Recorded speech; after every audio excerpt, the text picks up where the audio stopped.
morning. My name is Chris Culver, and as Commodore of New York Yacht Club, I want to welcome you to another special presentation organized by the New York Yacht Club Seamanship Committee, chaired by our own David Tunick.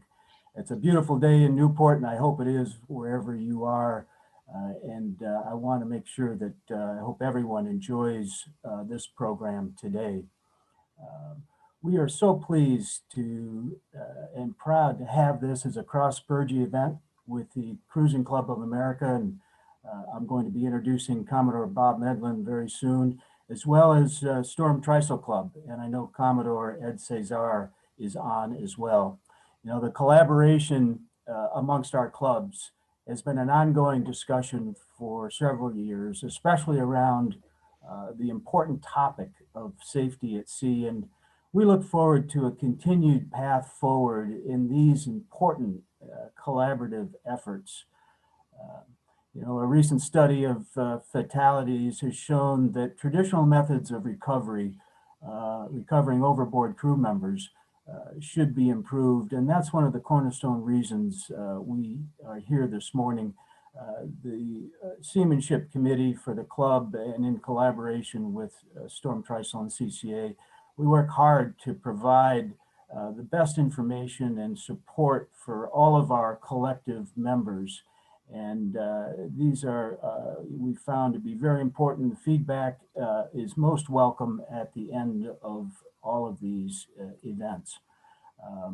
Our members, Dick York, the newly appointed head of safety at sea for U.S. Sailing, and our own ambassador, Rich Dumoulin, a veteran of 4 America's Cup campaigns and 25 Newport Bermuda races, will instruct us in new practices and safety equipment designed to improve the chances of successful recovery. And now, without further ado, it's my great pleasure to hand it over to my fellow Commodore, Bob Medlin. And Bob, please take it away, and a good morning to you. Good morning to you, Commodore Culver, and thank you very much. Good morning and welcome to members and guests of the New York Yacht Club, the Cruising Club of America, and the Storm Trysail Club. On behalf of the CCA, it's our extreme pleasure to sponsor this morning's presentation as a cross-Burgee event with our 3 clubs. It's wonderful to see so many friends and colleagues participating.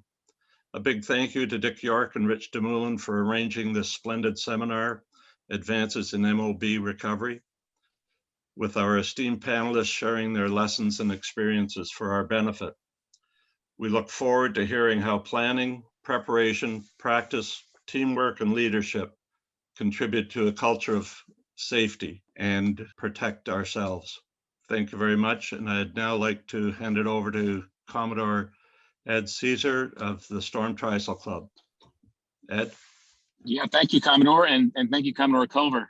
On behalf of the members of Storm Trysail, we're delighted to participate. I think the sentiments about our club's collaboration are spot on. And I want to thank Dave Tunick and Dick and Rich for organizing not only this seminar, but all of the informational material that's been going on this year.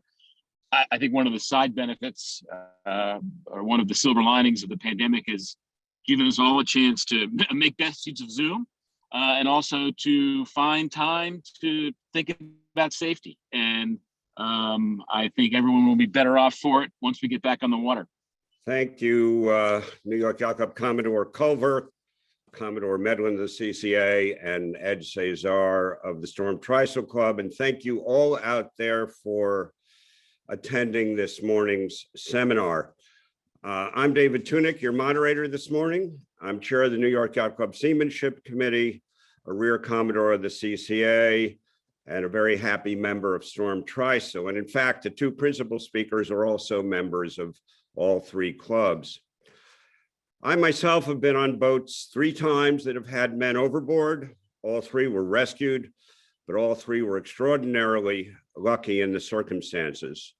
So I'm particularly interested myself in the discoveries and new methods of rescue that will be our focus today.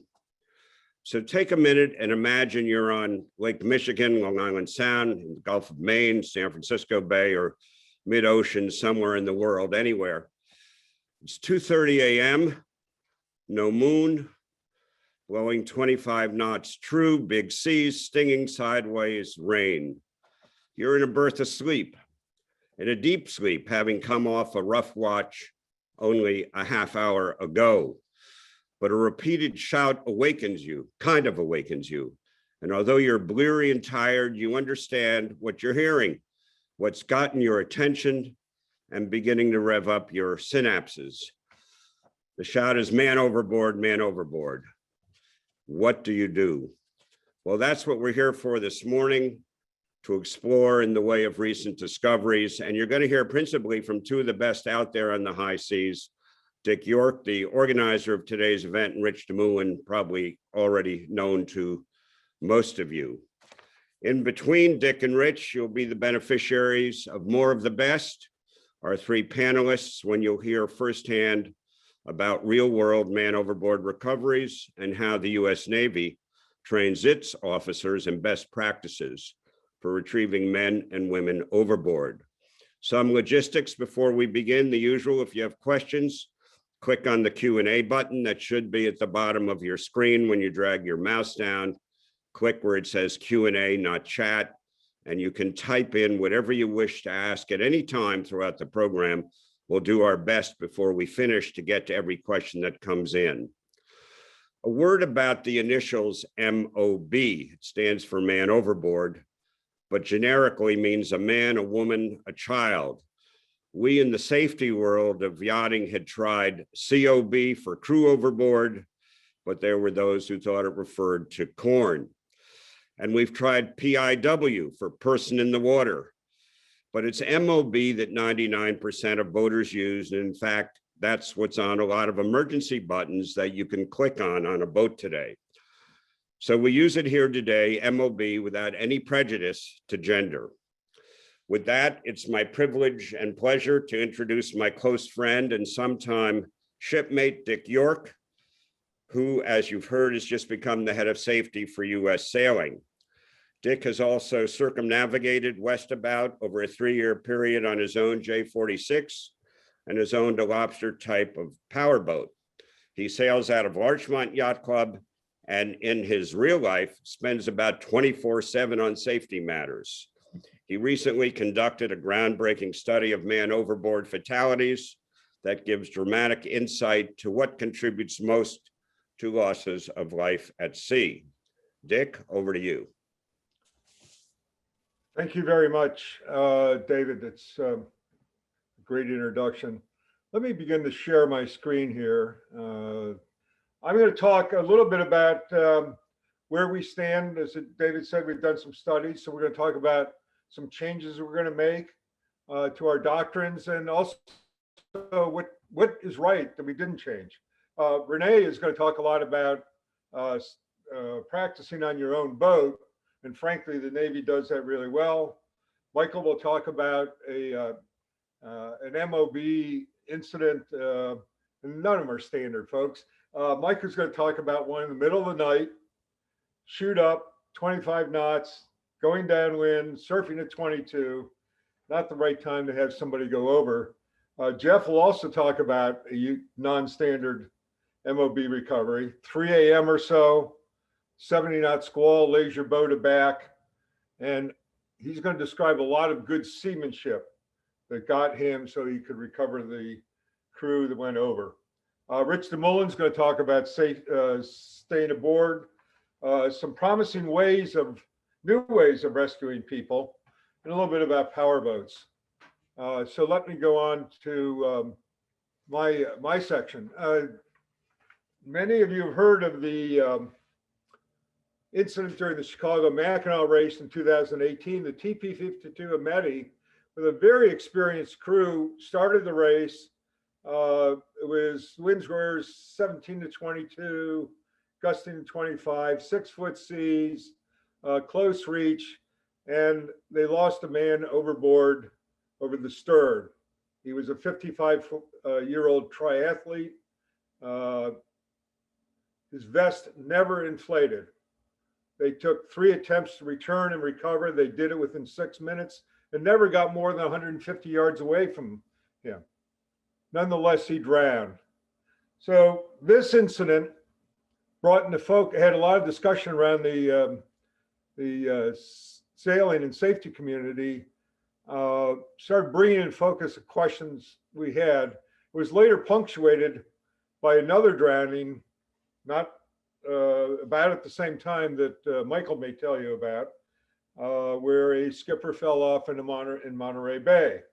So a number of people went around and asked ourselves, do we need to modify our training? Look, since we first developed our dogma, there's been a lot of changes in boat design and MOB gear. I mean, we don't have the old Dan buoy poles tied to an old-fashioned horseshoe ring like we used to.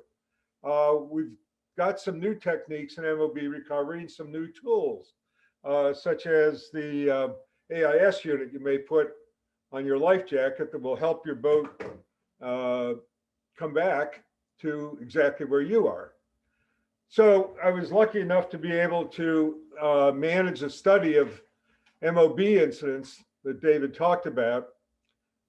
We took 22 MOB incidents that we had enough detail on, and we had them reviewed by at least 4 of 12 experts in safety at sea. And these are names you'd recognize. I'll read them off because they're helpful people.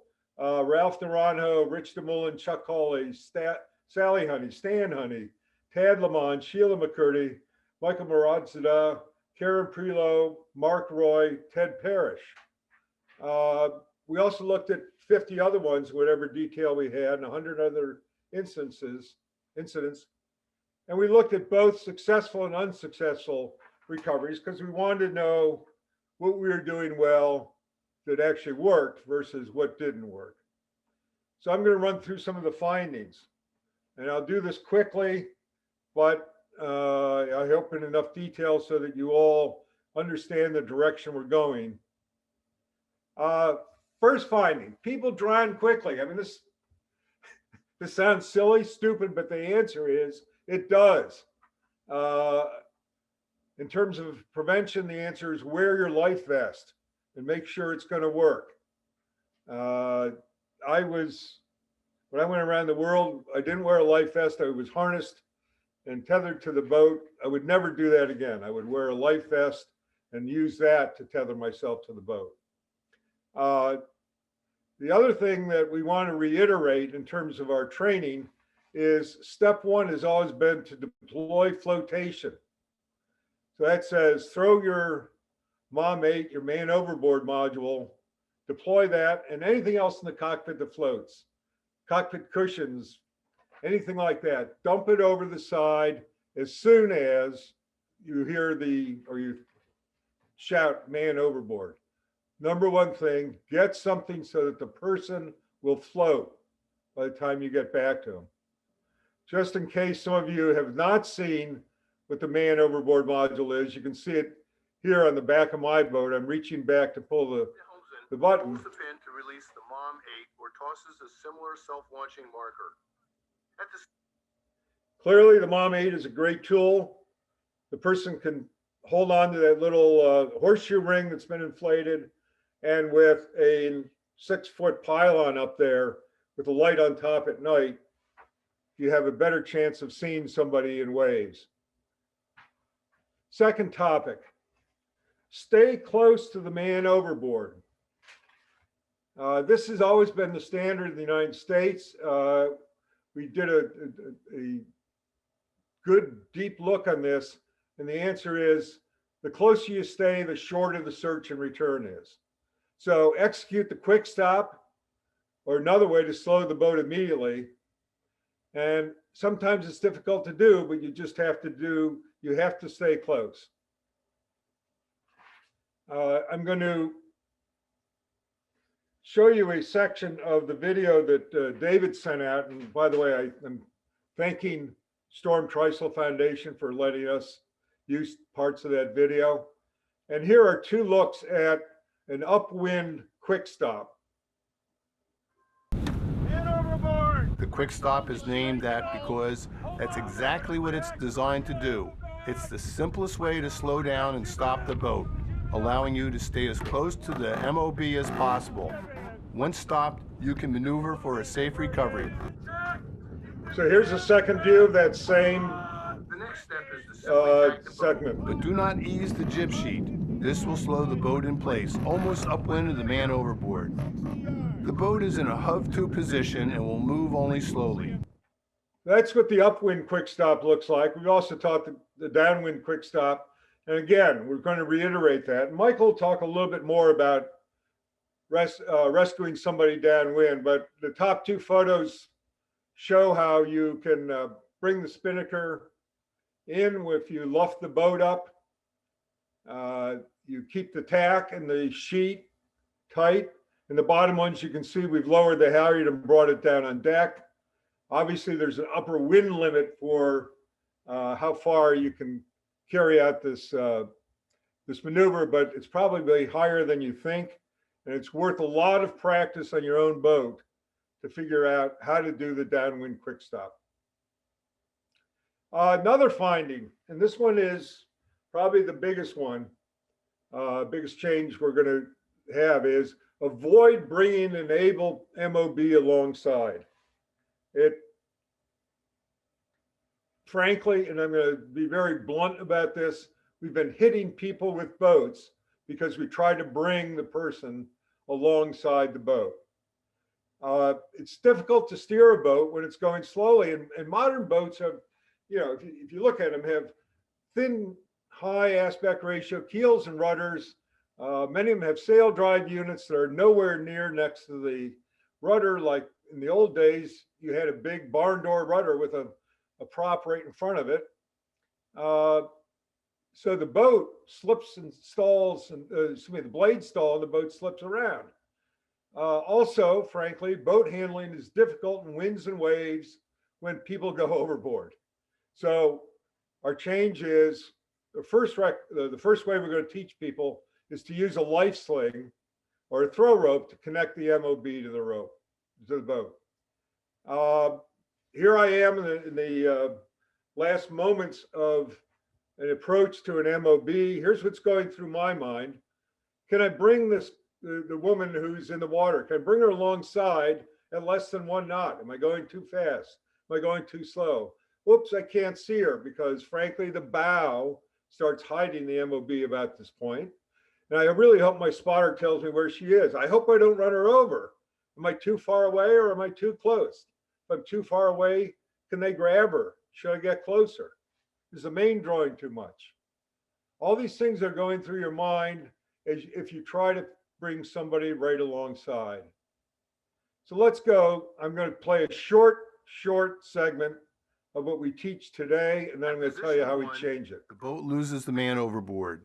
At 2, the boat quickly tacks, leaving the jib aback. This dramatically slows the boat and keeps it near the victim. At 3, the boat reaches away and, in position 4, falls off to a run, dropping the jib, then jibing at position 5. Once well below the victim in position 6, the boat comes up to a close reach and sails to the victim, trimming and luffing the main to control speed as necessary. At position 7, the boat slows to a crawl and connects with the victim through a thrown line or by coming alongside. So that's where it's bad. How do we bring this boat alongside precisely to bring somebody alongside? And we'll talk about the throw rope later, but the solution we're going to start recommending as number 1 is using the LifeSling. Again, when most MOB doctrines were developed, we didn't have the LifeSling, but our friends out in the West Coast at the Sailing Foundation brought this out. It's a great tool. Important points are you don't have to bring the person alongside the boat. Secondary benefits is once the person's in the sling, the MOB is connected to the boat. You don't have to worry, even though the line may be 150 feet long. It's also a tool to lift them out of the water because the sling acts like a sling. So I'll give you another short. The LifeSling is a floating collar-like sling with a 150-foot long recovery line, the bitter end of which is tied to the stern of the boat. It's easily deployed when necessary. Man overboard! Flotation! You begin a LifeSling quick stop the same way you would with a regular quick stop. Deploy handy flotation and tack the boat with the jib aback. Right where it is. Keep the jib where it is. Watch out that you do not cross the LifeSling's tow line. Circle the man overboard as usual, but leave the jib up and unfurled as you may need it later in maneuvering. The victim can grab it, work his way to the sling collar, and put that over his head. Now, stop the boat dead in the water. Once you have furled the jib and dropped the main, you pull the victim to the boat and tie him to a convenient cleat. Run a halyard to a loop in the LifeSling line. Recover the victim by hoisting the MOB out on the halyard, nestled in the LifeSling harness. Here are some advantages of a LifeSling. You do not have to sail alongside the victim. All you have to do is circle the man overboard to have them back in contact with the boat. There's less chance of hitting them with the boat and a lower need for precision boat handling. You use the LifeSling as the hoisting device to lift the man overboard out of the water while maintaining continual contact. The MOB always stays connected to the boat. Also, you never have to reach down. This helps on boats with high topsides or in large seaways. Double-handers or cruising couples can more easily recover a man overboard with the LifeSling. The helmsman remains behind the wheel for the circles with the sheets untouched until the MOB has the line in hand. A single person on deck can hoist the victim aboard in the same sling used to recover them. So I've spent a lot of time on this. I hope I've convinced you that the LifeSling is a significant advantage. Just as a sidelight, this has also been picked up by the commercial fishing business. If you ever watch Deadliest Catch, they have an incident where somebody goes over the side and you'll see them throwing a LifeSling to that victim. So this is a great tool. And again, we need to incorporate this at a higher priority in our training. If you don't have a LifeSling, most people have throw bags. Or for some reason you can't deploy the LifeSling, and Jeff will tell you about that. Use the throw bag. Here's a couple tips we learned is throw it from the foredeck because that pulls the MOB amidships.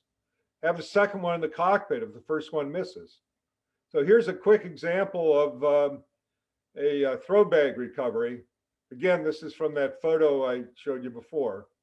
Just grabbing the man overboard's hands. So here goes the throw bag. Toss a throw bag from the foredeck and have cockpit crew ready to heave other lines if the MOB is missing one amidships. So she's getting pulled just about to the midships gates, and that's where they're going to haul her out. So this is going to be a successful MOB recovery, keeping the boat away from the person.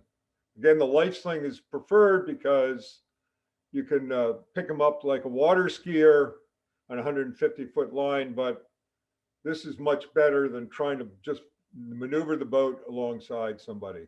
Let's not kill more people with bows. Another finding, use the engine. And, you know, in all our training, we talk about sailing up there and things like that, and the answer is modern boats have much more powerful engines than they did in the old days. And so it makes a lot more sense to use the engine. First rule, of course, is make sure there's no lines in the water because you don't want to wrap a prop.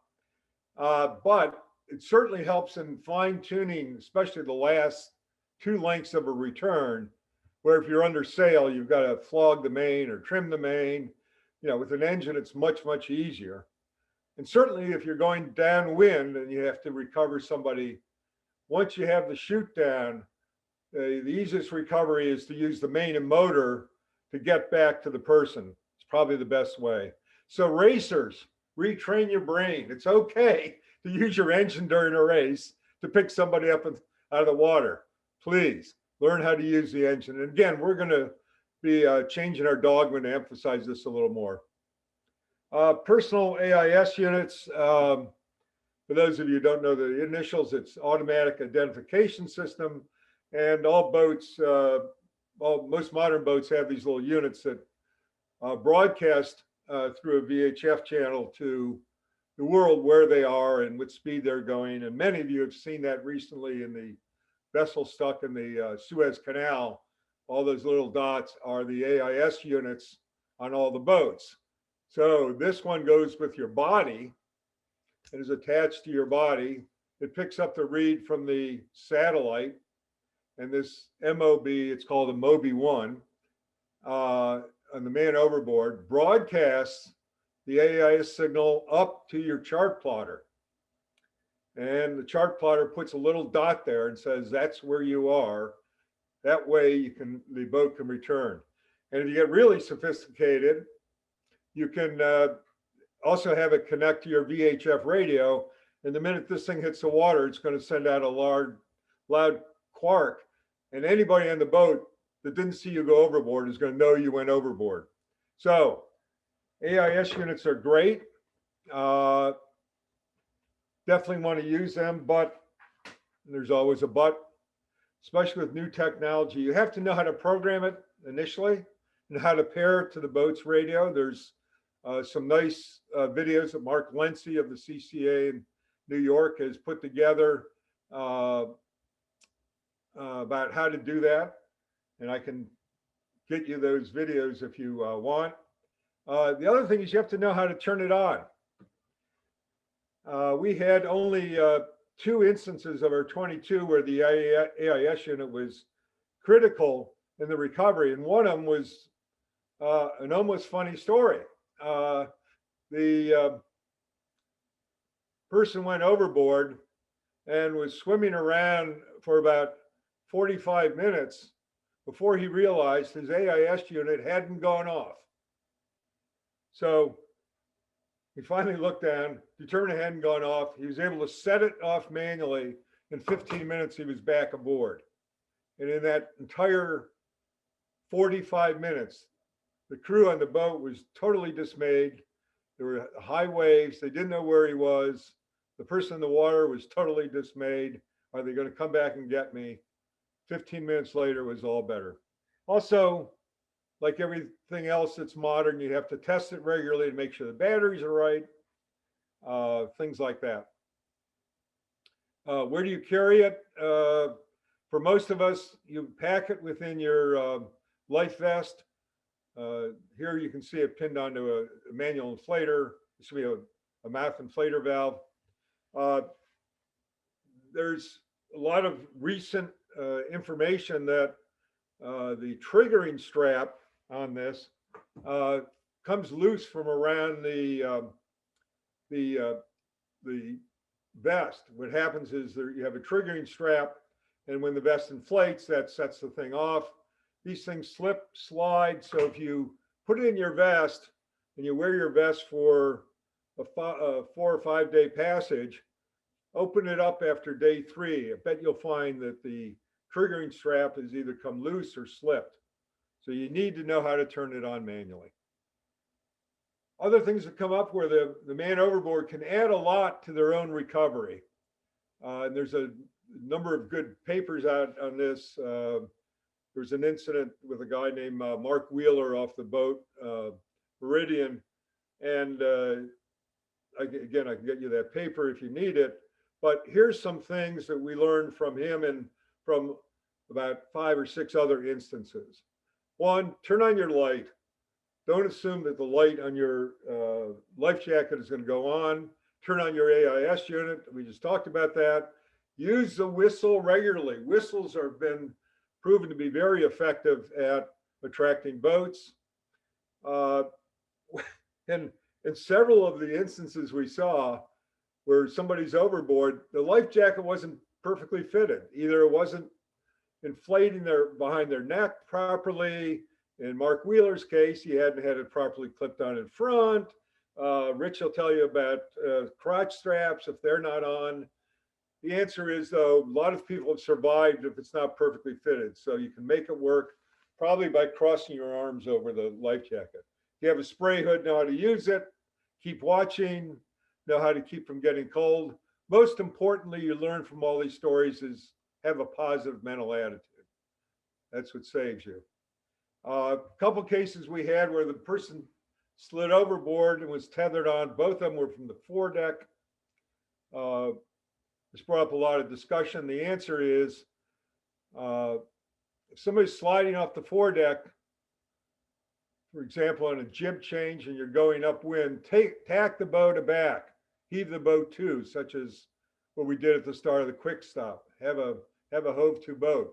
It lifts the MOB out of the water. It stops the person from getting dragged through the water. If you're the foredeck hand, you can slap a halyard right on the tether that's now going up over the lifelines and grind that up. That's part of this midline lift that Rich is going to talk about. But it's a great, easy way to just pull the person out. If you're leaning over the lifelines trying to pull up on them, you're probably going to break your back. If you're the person in the water in this case, you have to make a very important choice. If you're getting towed behind the boat so fast that you're almost drowning, and you see no way to keep yourself from drowning, you may have to release your tether from your life jacket if necessary. In the case that was so famous in the English Channel off the boat Lion, the skipper, who was a person in the water, was unable to release themselves from the tether, and therefore we lost that person. Major finding, and this is not out of our study, but rather out of every MOB training program we've ever done, practice on your own boat is key. We can train you on boats that we borrowed during a seminar, or you can watch somebody else do it on their boats the way they do at Navy. But you need to know how your boat behaves in recovery maneuvers. How fast does it slow down? How much drive does it have? And you also have to talk about, with your own crew, who's assigned to do what? What happens if you're on or off watch? Who's going to replace the MOB? What if it's the foredeck man? What if it's somebody who's the jib trimmer in the cockpit? You also have to practice at night. Listen to Renee Mel, who's coming up next. She's going to tell you all about practice. Some other findings. We have a lot. I just talk about a couple here. There's no safe place once you're above decks. Over half of the fatalities in the cases we were able to study fell out from the cockpit. So as soon as you come on deck, you have to be clipped on. It's not, I'm okay, I'm safe in the cockpit, but I'll clip on if I have to go forward. That doesn't work. Half the fatalities fell from the cockpit. The MOB button on your chart plotter, or sometimes it's by your helm, is a great tool.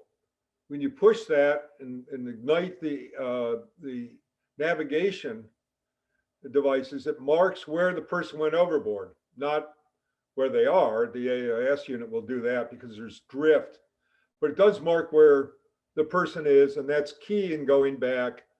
And you'll listen a lot on the talk that Jeff Schaefer is going to give about MOB buttons. The trick with MOB buttons, of course, is you have to make them work. There was a very tragic loss of life in a major ocean race where the person went over with an AIS unit. And unfortunately, the ship had lost its VHF antenna earlier in that leg of the race. So the AIS unit was able, may or may not have been able to transmit. They don't know, but they weren't able to receive it. The helmsman pushed the MOB button. Now, the MOB button, however, requires be pushed for 5 seconds. Yours may differ, but on that one, you had to do it for 5 seconds. He held it for 4. So they lost the location of the person. They lost the person.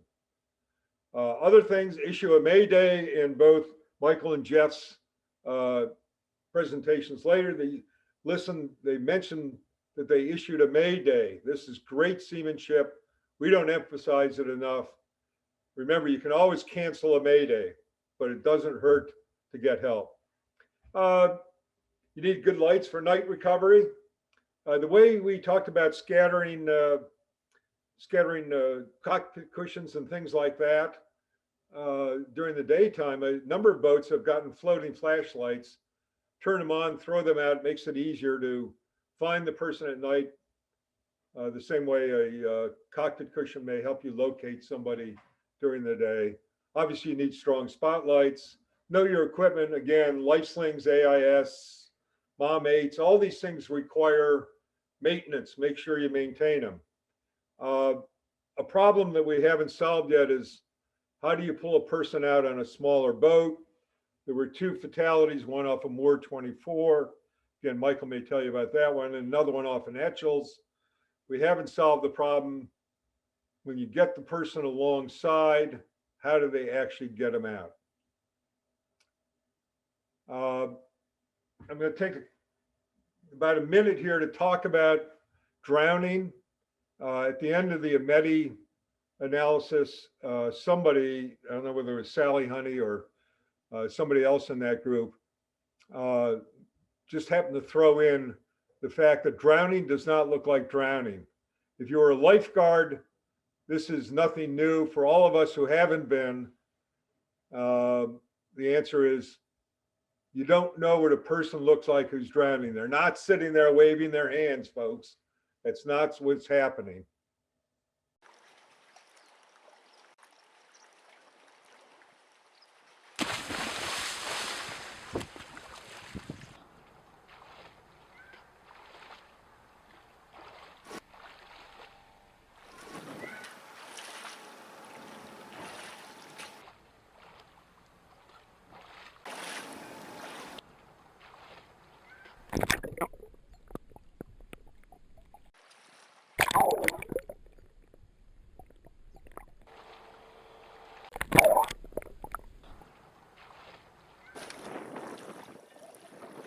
I don't think your crew member is safe just because they aren't waving their hands up in the air. Again, drowning doesn't look like drowning. Learn that. Of course, the key finding in all cases but one, the one we talked about, the MOB was not clipped onto the boat. Folks, clip on. That's just important, important, important. And Rich, I know, is going to go over some prevention issues, but this is a key finding. Clip on, guys. So I'm going to lead you with the 2 phrases that I leave everybody at the end of every training session. One is, we can teach you a lot of things, but you need to practice on your own boat. And the second one is, the best MOB recovery is the one you don't have to make. So clip on. Thank you. Thanks very much, Dick. You're now going to hear from our 3 panelists, the first of whom is the remarkable Renee Mell, who had been the Vanderstar Chair in charge of sail training and safety at the U.S. Naval Academy, and for the last 10 years has acted as the director of the offshore sailing program at the Academy, in which cadets learn how to sail in only 2 weeks and are then sent offshore bound for remote ports. Renee has been sailing since childhood. She was crew in a Whitbread race. She was a women's world match racing champion. She's worked in 2 America's Cup campaigns. The list of her accomplishments in racing and as a professional captain are too long to enumerate, but we're very lucky to have her with us today. And so, Renee, over to you, please. Thank you, David. My goal this morning is to talk you into practicing man overboard recoveries on your own boat. You're going to learn a lot this morning. However, just going to a safety at sea seminar and learning the different recovery methods or attending this excellent lecture is not enough. The next step is taking what you learned back to the boat that you sail on and starting your season with some practice. There are preventative measures that you can take to ensure your crew doesn't go overboard in the first place, clipping on, like Dick just mentioned, but you also need to take steps to ensure a successful recovery if someone does go overboard. So a big part of that is knowing how your boat and crew is going to behave in different conditions. The best way to figure that out is to practice. The military is really good at doing drills.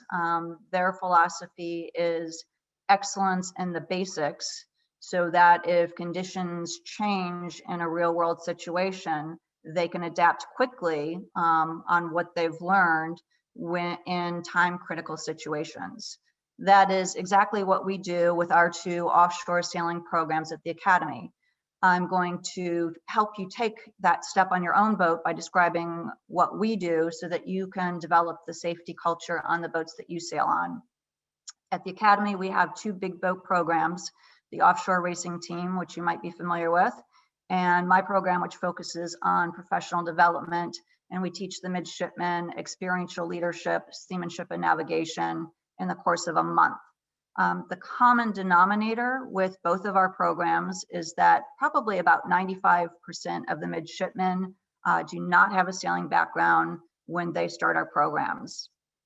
You might have a semi-professional crew or a fully professional crew, or you might enjoy introducing new people to the sport and take family and friends cruising. But absolutely everyone will benefit from practice because it does take good teamwork to accomplish a successful man overboard recovery. So both of our programs start our seasons with man overboard practice in our local area. Dick had talked to me about, a watch bill or an emergency bill that assigns people to a specific job during a real emergency. We do have that. However, since you never know who's going to wind up going swimming, we rotate the crew through all positions during a man overboard during their training period.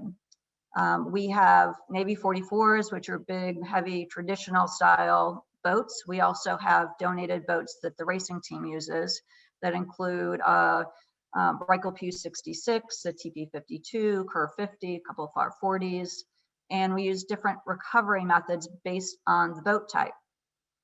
For the green crew on the Navy 44s in my program, we start out on a light air day with heaving to.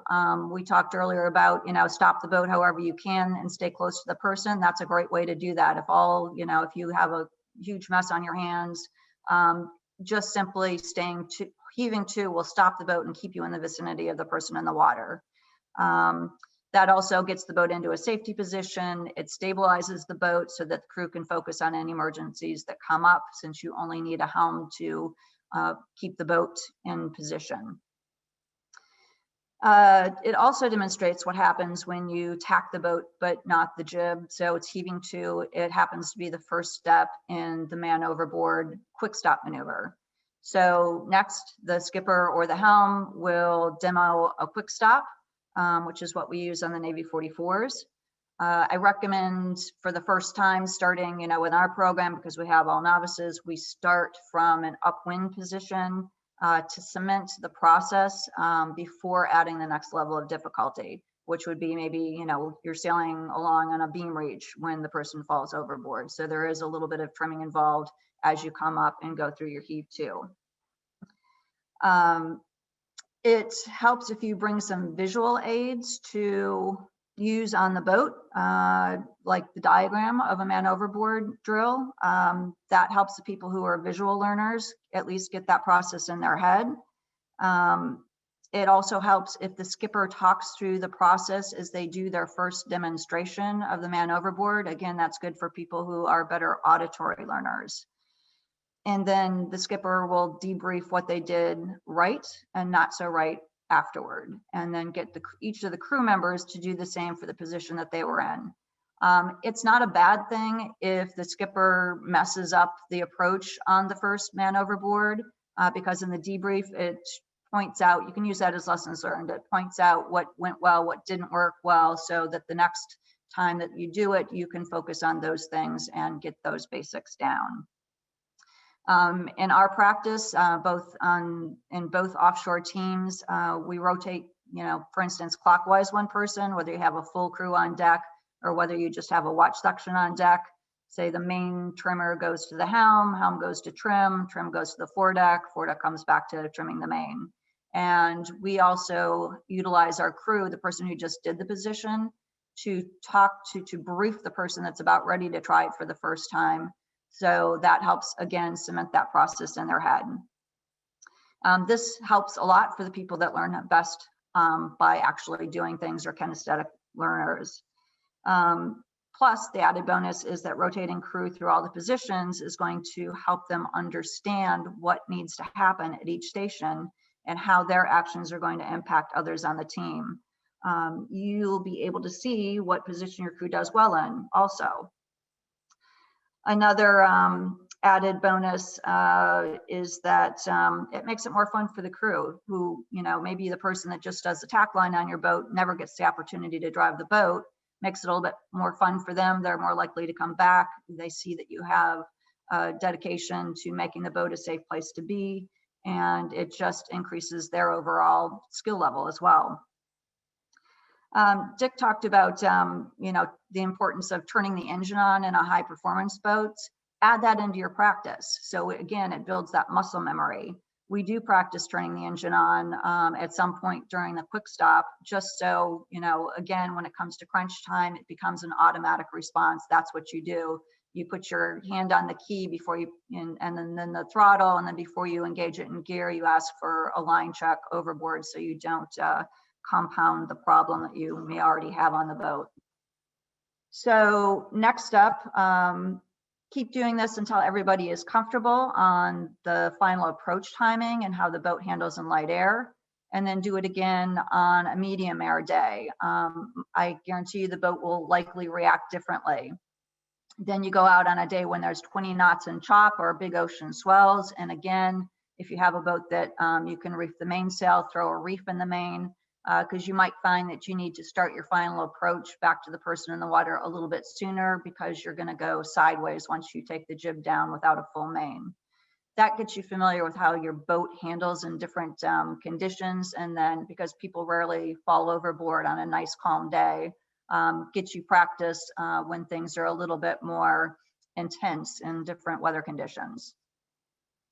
Practice with all of your equipment too, like Dick mentioned. Just add it to the routine.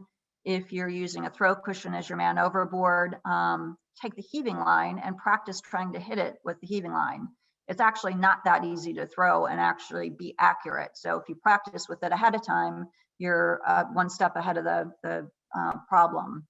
Deploy the LifeSling, get it out there, do circles around the cushion in the water, see if you can get the line to the cushion in the water. On our Navy 44s, we actually have one of those old school man overboard poles with the hole in the transom to keep it in. So we practice with that at night. It's a little bit easier when you come alongside to actually pick it up and get it back on the boat. It has a big strobe light too. I will tell you from doing man overboard practice at night that strobe light for helmsman is a little disconcerting. So if you are seeing it for the first time during practice, it's not going to be as disconcerting when you are actually trying to pick somebody up out of the water. As Dick mentioned, make sure you know what that AIS PLB looks like when it's armed and activated, even if it's just looking at the owner's manual.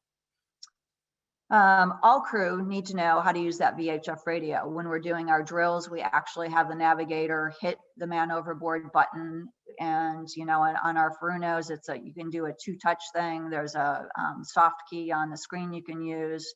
On the DSC radio, it is a hold and press it for 5 seconds. And so you just need to incorporate everything that Dick just talked about into your practice. So once you get all that down, graduate to a night man overboard.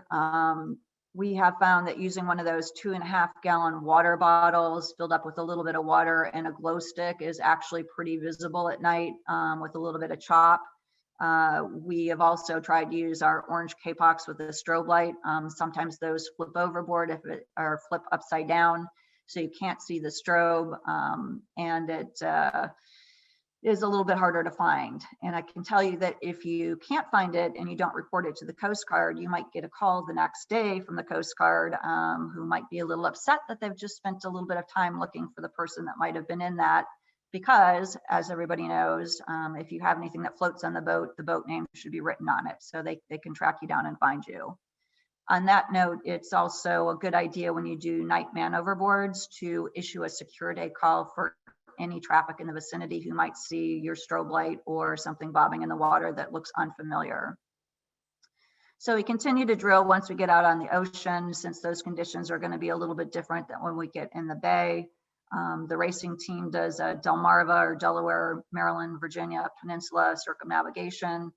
And during each open water segment of the trip, there is a skills race. So on the Chesapeake Bay and ocean legs, they have to conduct drills, including, say 4 upwind and 4 downwind man overboards, both during the day and at night. And I will tell you that practice for them pays off in spades. By the time their summer season starts, they typically do 30 to 40 evolutions of a man overboard recovery. And they have picked up their own crew, have fallen overboard during practice. And they've also been out on the race course locally and picked up man overboards from other crews, other boats on the race course within a minute, while the other boat was still struggling because they hadn't gone out and practiced. And I can tell you, if you practice during an actual emergency, your stress level is going to be pretty high. But if you can rely on that muscle memory, it's going to be able to alleviate that situation a little bit. So the first line of defense is to stay on the boat. We always wear PFDs whenever we're on the water. It's a regulation for us. Mandatory tethers at night and in bad weather. And it's also a good idea to know your boat's features on the deck layout, where are the risky zones to avoid. If you've got new crew, let them know that. Do a brief when you have new people introduced to the boat. Where are the handholds on the boat, on deck and around the companionway? Where are the tether clip-on points? If you've got a double tether and you've got to go forward, where can you clip on to the next point and get to someplace further forward? And what are your handling characteristics in various wind and sea states and sail configurations? That's going to help you to be able to recover the person overboard in all kinds of different conditions. So wearing a PFD is mandatory at the Naval Academy. I found that that's become a habit, and I wear mine all the time whenever I go sailing, whether it's with friends or family or at work. In summary, let's see, start your season out right by actually scheduling man overboard recovery practice time. Perfect your windward spinnaker drop, and then do a spinnaker quick stop on your way back in from winning the race. The only way you're going to really have this become part of your safety culture is to actually schedule some time. Whether you're coming back in from a race, you're going to go out and start practicing for, spring sailing. If you haven't already been out on the water, just throw some man overboard practice, spend an hour, and then maybe a half an hour, and throw some random drills in throughout the season so that you don't lose that muscle memory. Again, stay on the boat or at least attached to it. Become, again, familiar with your boat's handling characteristics in all conditions, and train with absolutely everything on your boat. That's the way you're going to get familiar with it, and nobody's going to be surprised and not know how to use their AIS or other pieces of equipment that they have in their life jackets. That is all that I have to say for this morning, and I wish you the best with your racing and cruising seasons, and get out there and practice. Back over to you, David.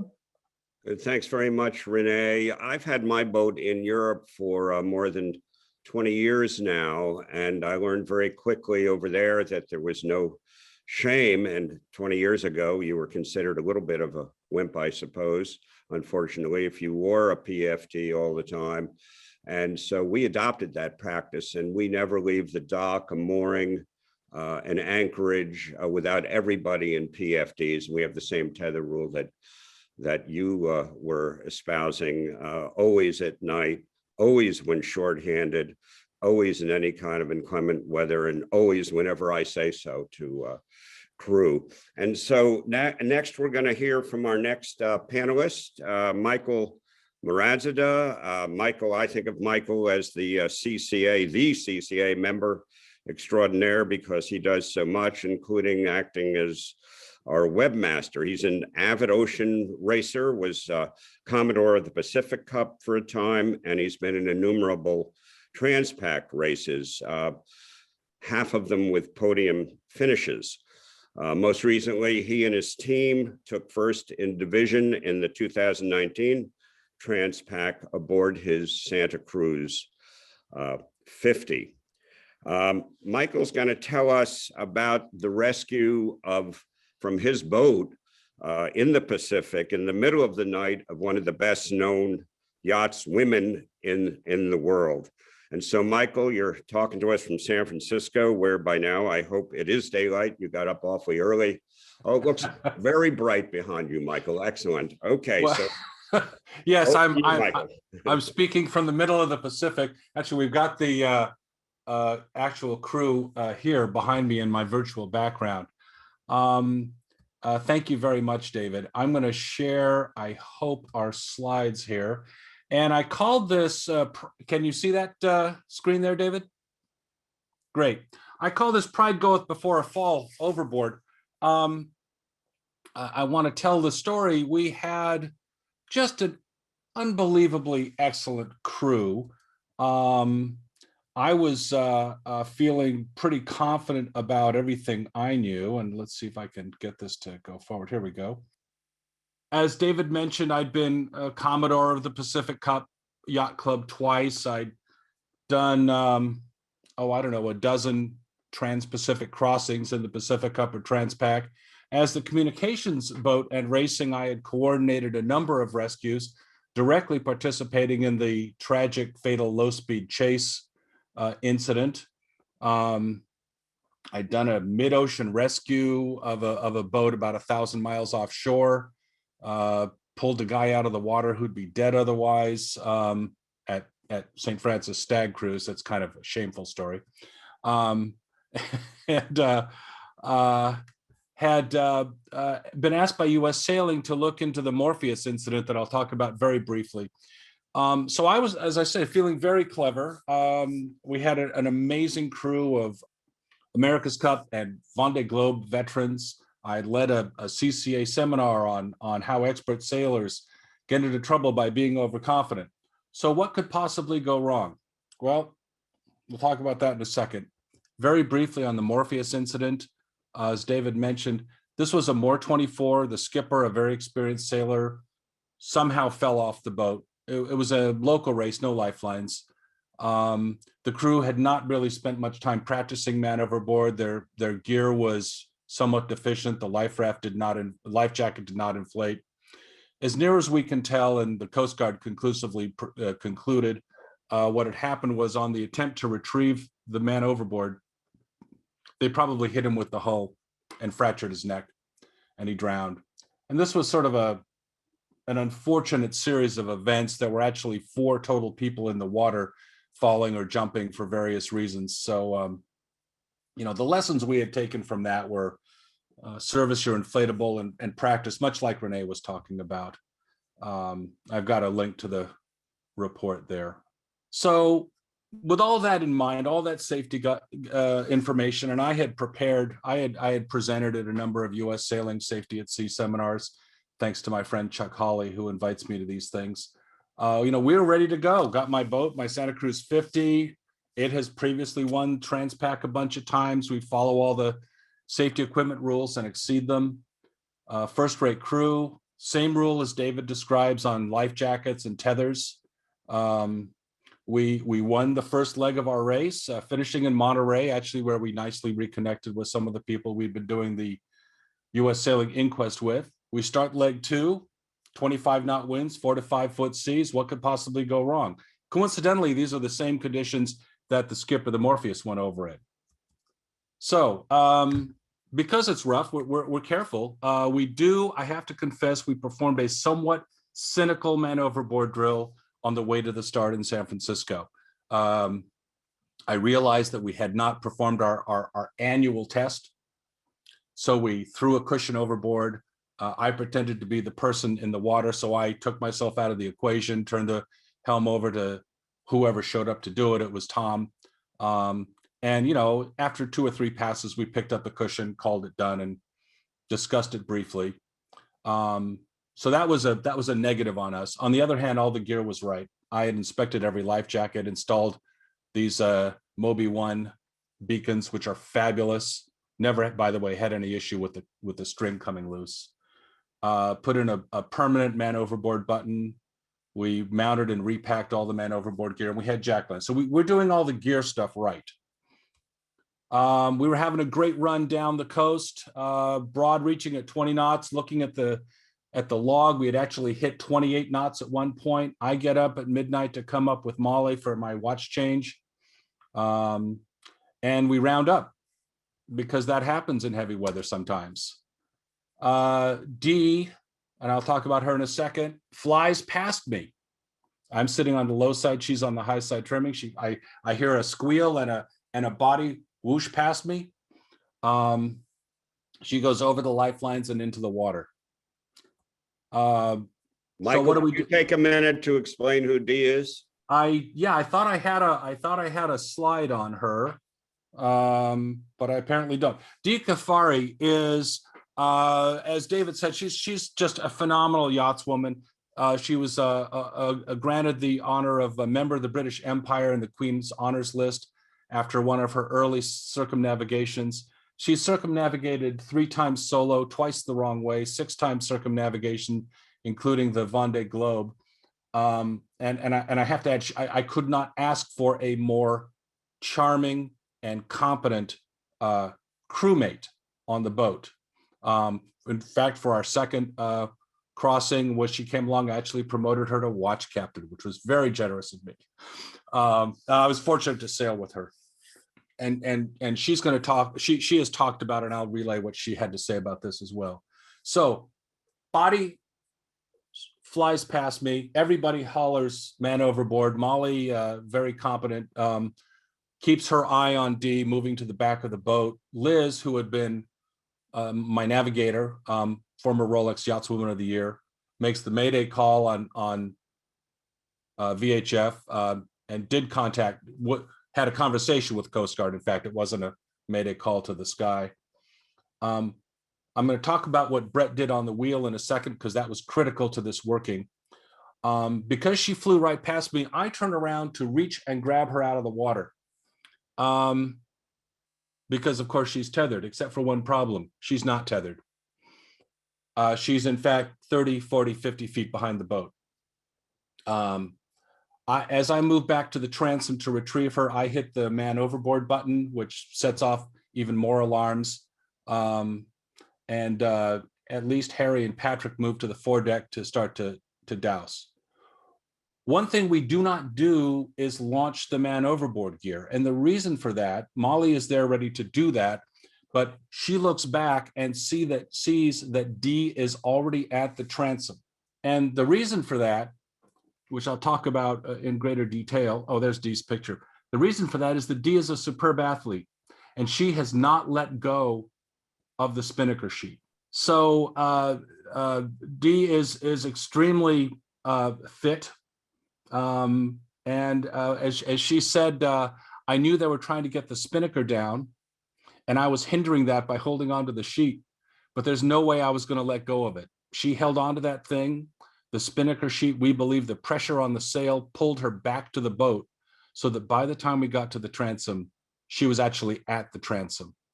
She was within, as she conjectures, a minute or two of losing any ability to keep holding on. So let's talk a little bit about what happened on the boat. The plan of record for the boat in such a situation was to do a quick stop maneuver, beginning immediately with stuffing it up into the wind.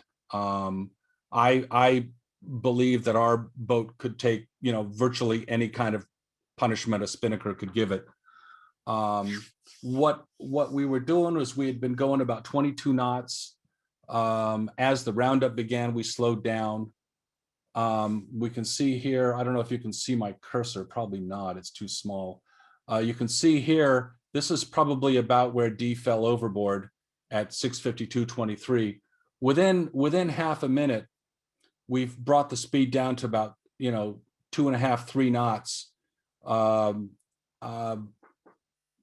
with an apparent wind angle of 50 to 70 degrees. So while the intent had been to do a quick stop with D at the transom, what we effectively did, I've been thinking about this, what we effectively did was heave to with the spinnaker flogging.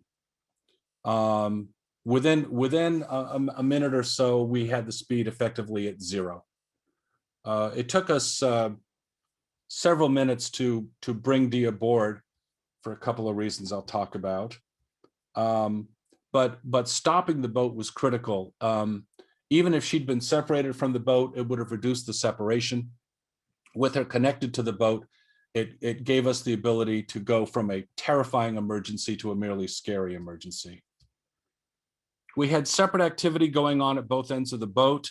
One group at the bow getting the kite down, one group at the back getting D aboard. We couldn't get the lifelines open. I'm going to speed up because I overused my time.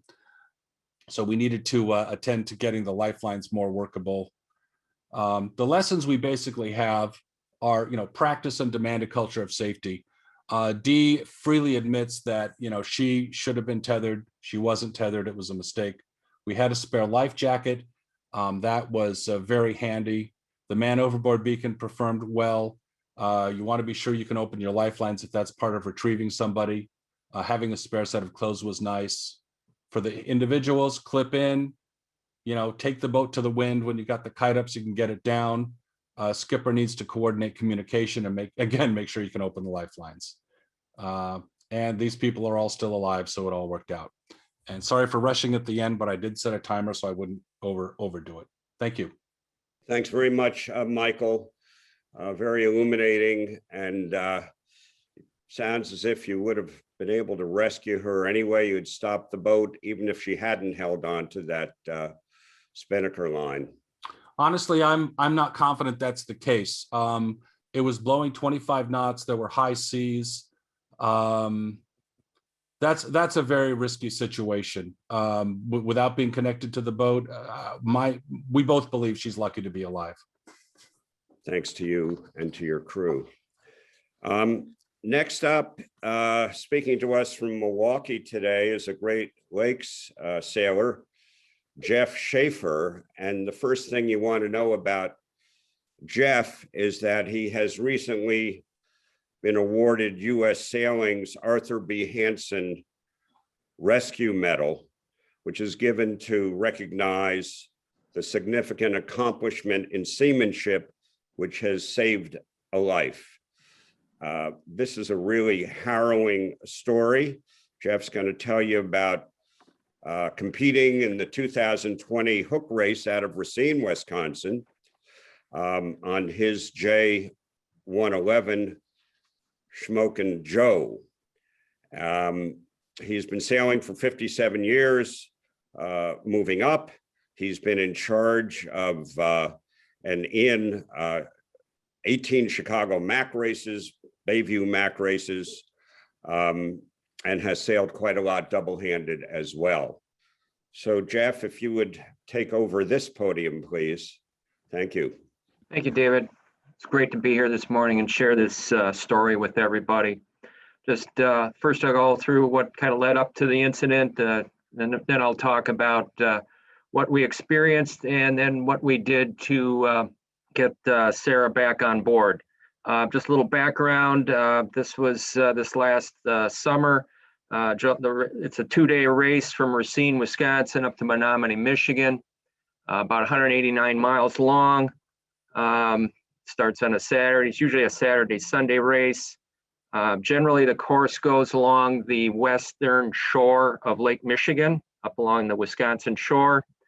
And then we'd pass through a narrow passage called Death's Door into Green Bay and then finish in Menominee, Michigan. The conditions for the day were typical warm summer day. Winds typically out of the southwest, ranging from anywhere from probably 10 to 25 knots, mostly downwind.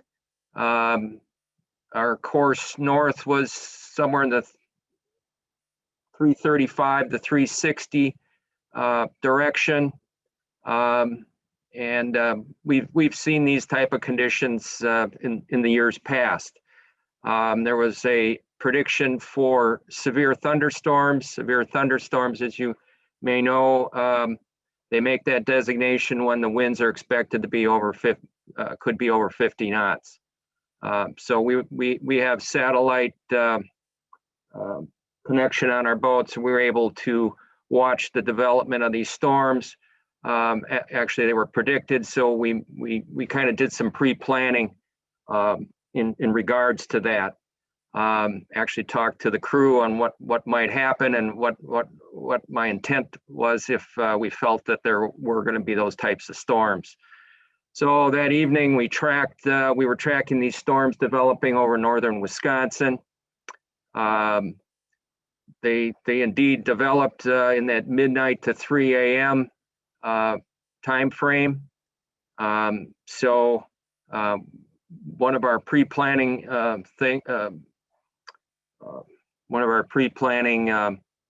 goals was if we felt that we were going to be hit by a severe storm, we were prepared to in time take the main down. I had experienced this in previous years, very similar conditions in a different boat where we had been knocked down, and that was the wing nuts incident in a previous Chicago Mac race.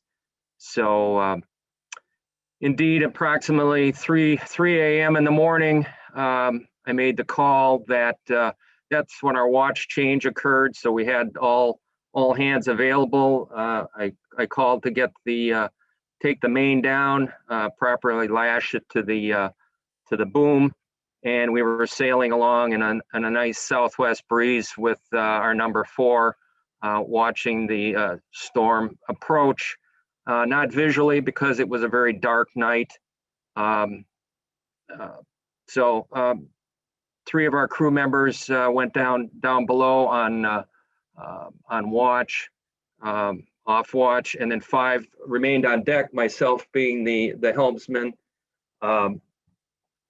We prepared the boat for the storm. We secured the hatches, the ports, and the companionway, just in case the weather did get severe, which we expected. Made sure everybody had their foul weather gear on, most importantly, life jackets, their harnesses, and of course their tethers. All 5 people were clipped to the boat and to the jack lines. So we felt we were pretty well prepared for the storm. The wind, as I said, all day was pretty much out of the southwest. As the storm approached, we encountered a wind direction change. The wind dropped in speed, but it went from southwest to northeast, which would be typical for the inflow into a severe storm. So we most of the day we were on port tack. At that point, we went on the starboard tack again, just with the number 4. The wind was out of the northeast. Then, as you would expect, the wind shifted direction back to the west, which was the beginning of the outflow from the storm. We went back to port tack, had the jib sheeted in, and we were pretty much just beam reaching with that wind out of the west. Probably velocity was maybe 10 to 15 knots. I can't stress this enough. There was it was an immediate, we're talking seconds, and the wind shifted back to the northeast, and it literally went from 15 to 50 to 70 knots within seconds. The boat was knocked down with the jib aback. So everybody that was on the port side, which would have been the high side normally, was on the low side. This was, again, instantaneously, there was the heavy wind, rain, boat knocked down. Basically, the spreaders were in the water. and visibility was close to nil. At that point, 2 crew members were swept overboard over the top of the lifelines.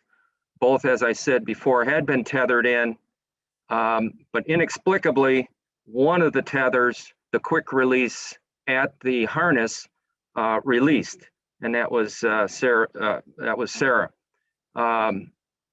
Initially, we weren't quite sure who was on the boat, who wasn't on the boat. I yelled to the crew, is everybody here? Everybody kind of checked in, and they said, no, Sarah went overboard. Immediately, we yelled, man overboard. We were unable at that point to even have any visual of her. Everybody was basically on deck that was still on deck, was holding on. We certainly didn't want to have anybody else go overboard. Unable to actuate the man overboard module simply because you couldn't reach it.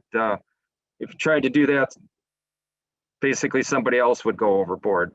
Below, Mickey, our navigator at the time, heard the man overboard, attempted to activate one of 2 man overboard buttons. There's one on the radio, and then there's also one on the chart plotter. Interestingly enough, the chart plotter, as in your race, you have the chart up, and in this particular software, it does not have a man overboard button on the chart that you have up. You have to actually go back to the main menu to activate the man overboard. Kind of picture yourself, pitch black, boat on its side, instruments are on the starboard side, the boat's laid over on its port side, and you're trying to reach the instruments. Mickey made a very innovative and quick decision. She couldn't activate the man overboard, so she pulled out her cell phone, which is never far from her, and she took a picture of the Latin lawn. And ultimately, that was one of the key things here to be able to determine where Sarah went overboard so we could get back to her. We were laid over in this position for probably 5 to 7 minutes, maybe even up to 10 minutes. Then what happened was, if we can move on to, we're on the right screen, that's fine. The storm abated. One thing I want to point out, and I've been through this numerous times, whether it's been on my J111 or my Nelson Merrick 36, or I sail starboats also. When you do get knocked down, don't touch anything. Just the storm will go away. It's not going to last forever. Don't panic. Just it'll be okay. If your boat's maintained and it's well designed, it'll be fine. So anyways, the storm did abate. We immediately dropped, the boat came back up. We dropped the number 4 immediately, started the engine. If we can move to the next slide, please. We made sure, and we do this as a matter of course, anytime we start the engine, make sure that there are no lines overboard that potentially could get in the engine, into the prop and make the situation even worse. Okay, so I went through the part about the taking the picture. Mickey at the same time radioed the Coast Guard. We were very fortunate. We were only 6 miles away from the local Coast Guard station at Sturgeon Bay, Wisconsin. So they answered quite quickly. We had a little bit of a issue as far as that picture. It wasn't the best of pictures that she took, as you might imagine. And when she radioed in the Latin lawn, the Coast Guard responded that, well, that can't be right because that position's on land. So they re-looked at the picture and determined where the mistake was, and then we did have a good position at that point. We broke out the high power searchlight. However, we had been spun around and were frankly disoriented as to where we were. I mentioned before we had been traveling at a direction of about 335. At one point, we were actually traveling at a direction of 190. So it was hard to really get a gauge on what direction to start looking until we ultimately got the man overboard position. Once we had that position and bearing, we started in that direction. We had 2 crew members at the bow and 2 on each side of the boat. One of the crew members at the bow, if we move on to the next slide, please. One of the crew members at the bow saw a strobe light, or thought they saw a flashing strobe light. I want to point out here, we were heading in an easterly direction, which would have been away from shore. It was still dark. This occurred at approximately 3:30 to 4 o'clock in the morning. And that was very helpful in that we had a nice dark background for that, that we could determine that in fact it was a strobe light. If Sarah would have been between us and shore, it would have been a little bit more difficult because we were within 5-6 miles of shore, and there were a lot of shore lights, white lights, and it would have been more difficult to determine that that was a strobe light. The other person at the bow confirmed that in fact they had also seen it. I asked how far off the bow it was. I then saw it. Now we had a good position. We motored at full, our top speed, motoring speed. At that time, the sun was just starting to break enough that we had some daylight. We then got a visual that it certainly was a person, and then we got close enough, and we determined that Sarah was conscious because we were able to verbally make contact with her. We attempted to deploy the LifeSling. However, it did not deploy properly, and the line got tangled. So we made one circle around Sarah, and then we came back, and I said, let's deploy the throw bag. So one crew member very accurately, overhandedly threw the throw bag to Sarah. She was able to grab it. We brought her alongside. Once we had identified her and got her basically attached with the throw bag, we did contact the Coast Guard, who we visually saw in the vicinity doing a search pattern. They immediately came in our direction. We got Sarah on board. Initially, she had said that she wanted to continue on with the race. The crew below had already prepared the blankets and to get her down below and warmed up. But when the Coast Guard came alongside, she decided that maybe she should go in for medical attention. And so then they came alongside. We transferred her to the Coast Guard boat, and then they took her in for medical care, which was basically a little bit of hypothermia, and we saw her again that day at on shore by noon. So that's the basics of the situation and the recovery. What I wanted to point out as far as lessons learned here: number one, prepare your boat, prepare your people. Run these different scenarios through your mind so you can act very quickly. Make sure your equipment's maintained. Make sure that the person in charge personally inspects every person's own gear. On our boat, a lot of the people that our crew, they supply their own life jackets, harnesses. So we make sure that the person in charge inspects that. Train. We do our at least annual man overboard drills. Also, I want to point out that U.S. Sailing Safety at Sea course which 5 out of our 8 people had taken, is an excellent course. And that was very helpful. And then know the basics of how to get somebody back in, but you do have to improvise because things often change that you, as the MOB button shows, we had to improvise. And then the last thing is you have to work as a team.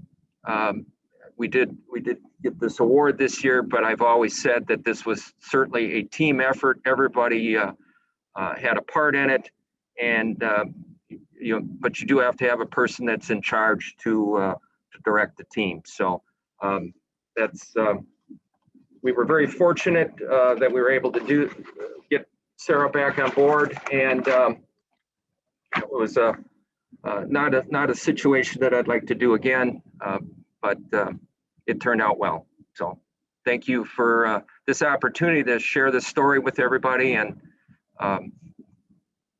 I'll answer questions later if there are any.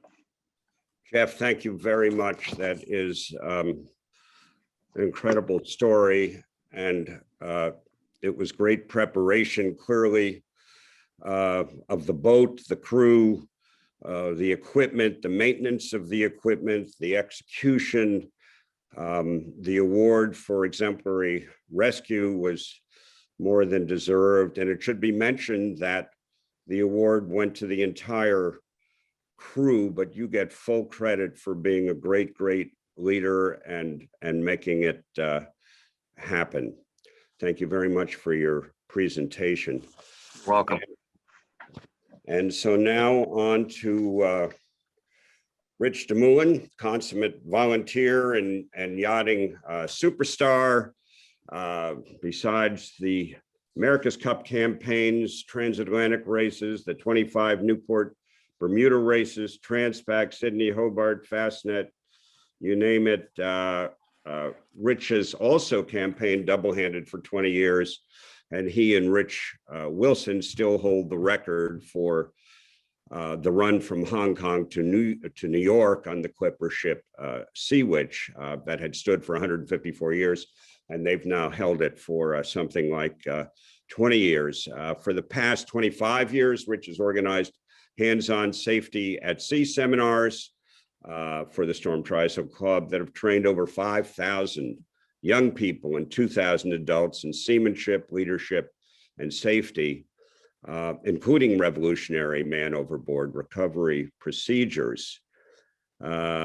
Rich belongs to Larchmont in addition to the 3 sponsoring clubs today, and was a former Commodore of Storm Trysail.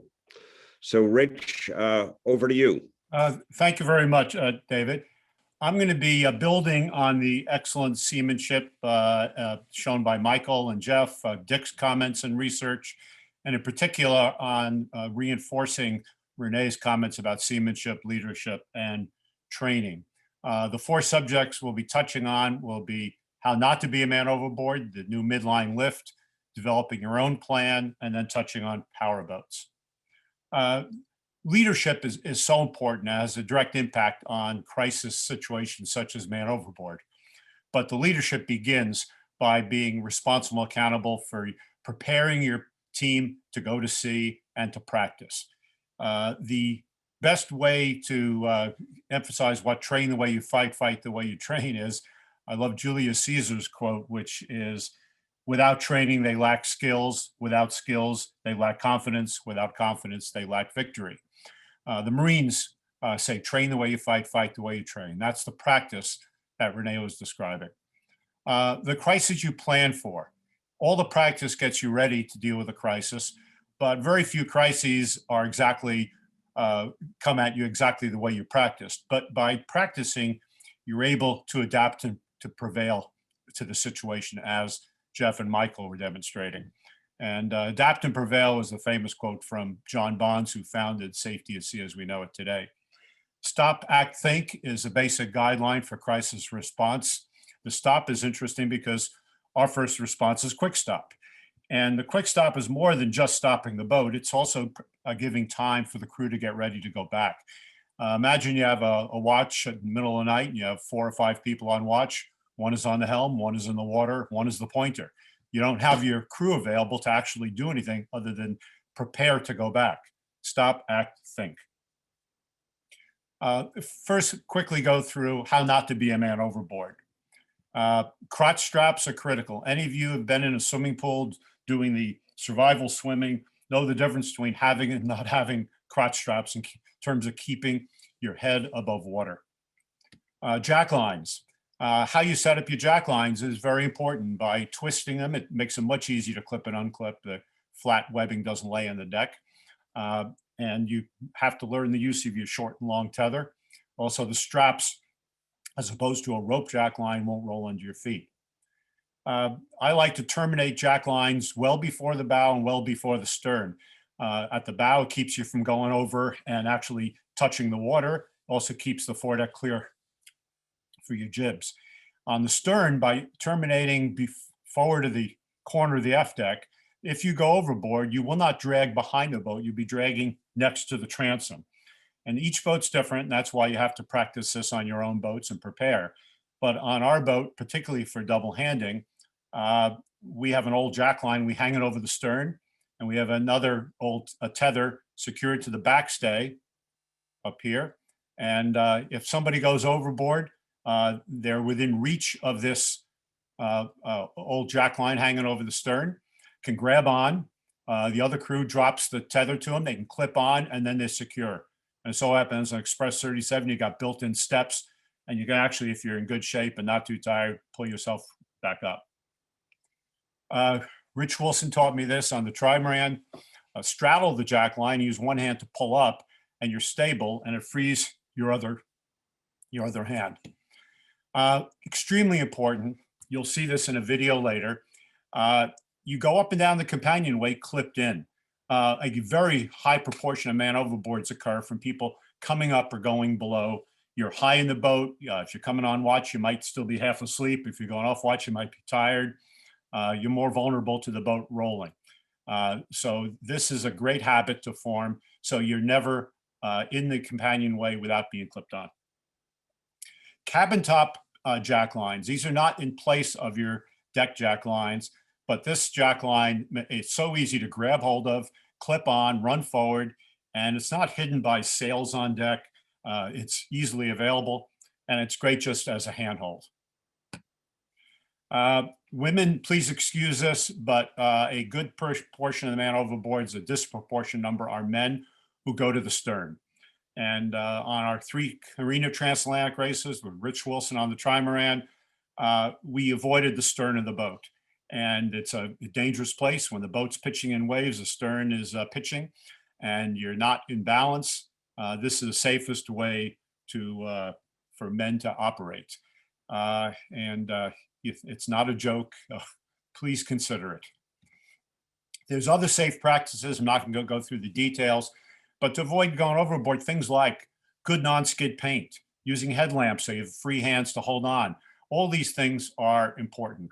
If you're a long distance cruiser, higher lifelines, triple lifelines, not double. By the way, this will all be posted later, so you don't need to worry about missing anything. Know your equipment. Know your inflatable PFD. Do the annual maintenance.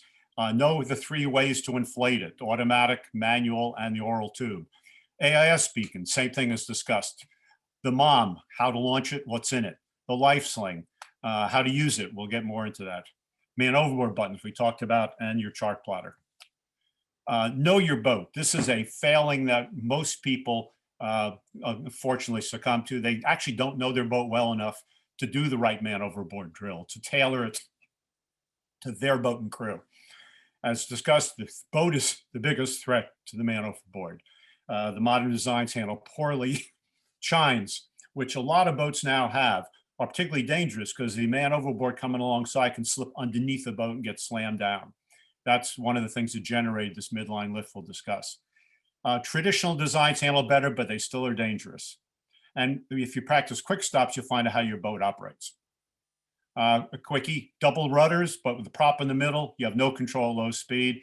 Interesting in airplanes, when they have twin engines, they put twin rudders, one behind each engine. The midline lift. it's easier to show than to talk about. But the idea is that as the man overboard is brought into the boat, they're actually lifted up in the air. There's no chance of sliding underneath the boat. This is on Comanche. Pros use rescue swimmers, particularly on boats like Comanche or big trimarans, which are very hard to maneuver.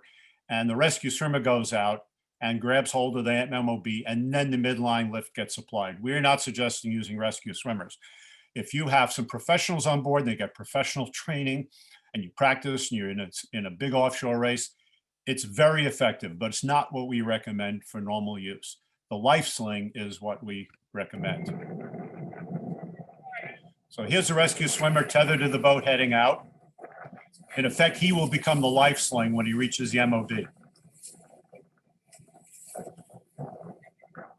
Now, Comanche has a chine, and she's also very hard to maneuver at low speed. So their preparation is they drop all sails, motor back, which is what we're going to recommend. We're going to recommend a LifeSling. Now that the rescue swimmer is going to clip the MOB on, and then the crew of Comanche will put a halyard on the LifeSling rope, the tow rope we can call it, and hoist it. And as they hoist it, the man overboard not only gets pulled into the boat, but gets lifted up as they approach. It's a 1-to-2 mechanical disadvantage because you have the halyard clipped onto the line. But there they are being pulled in quickly. And you can see the upward pull as they get in. They immediately get pulled up. There's no way they're going under the boat.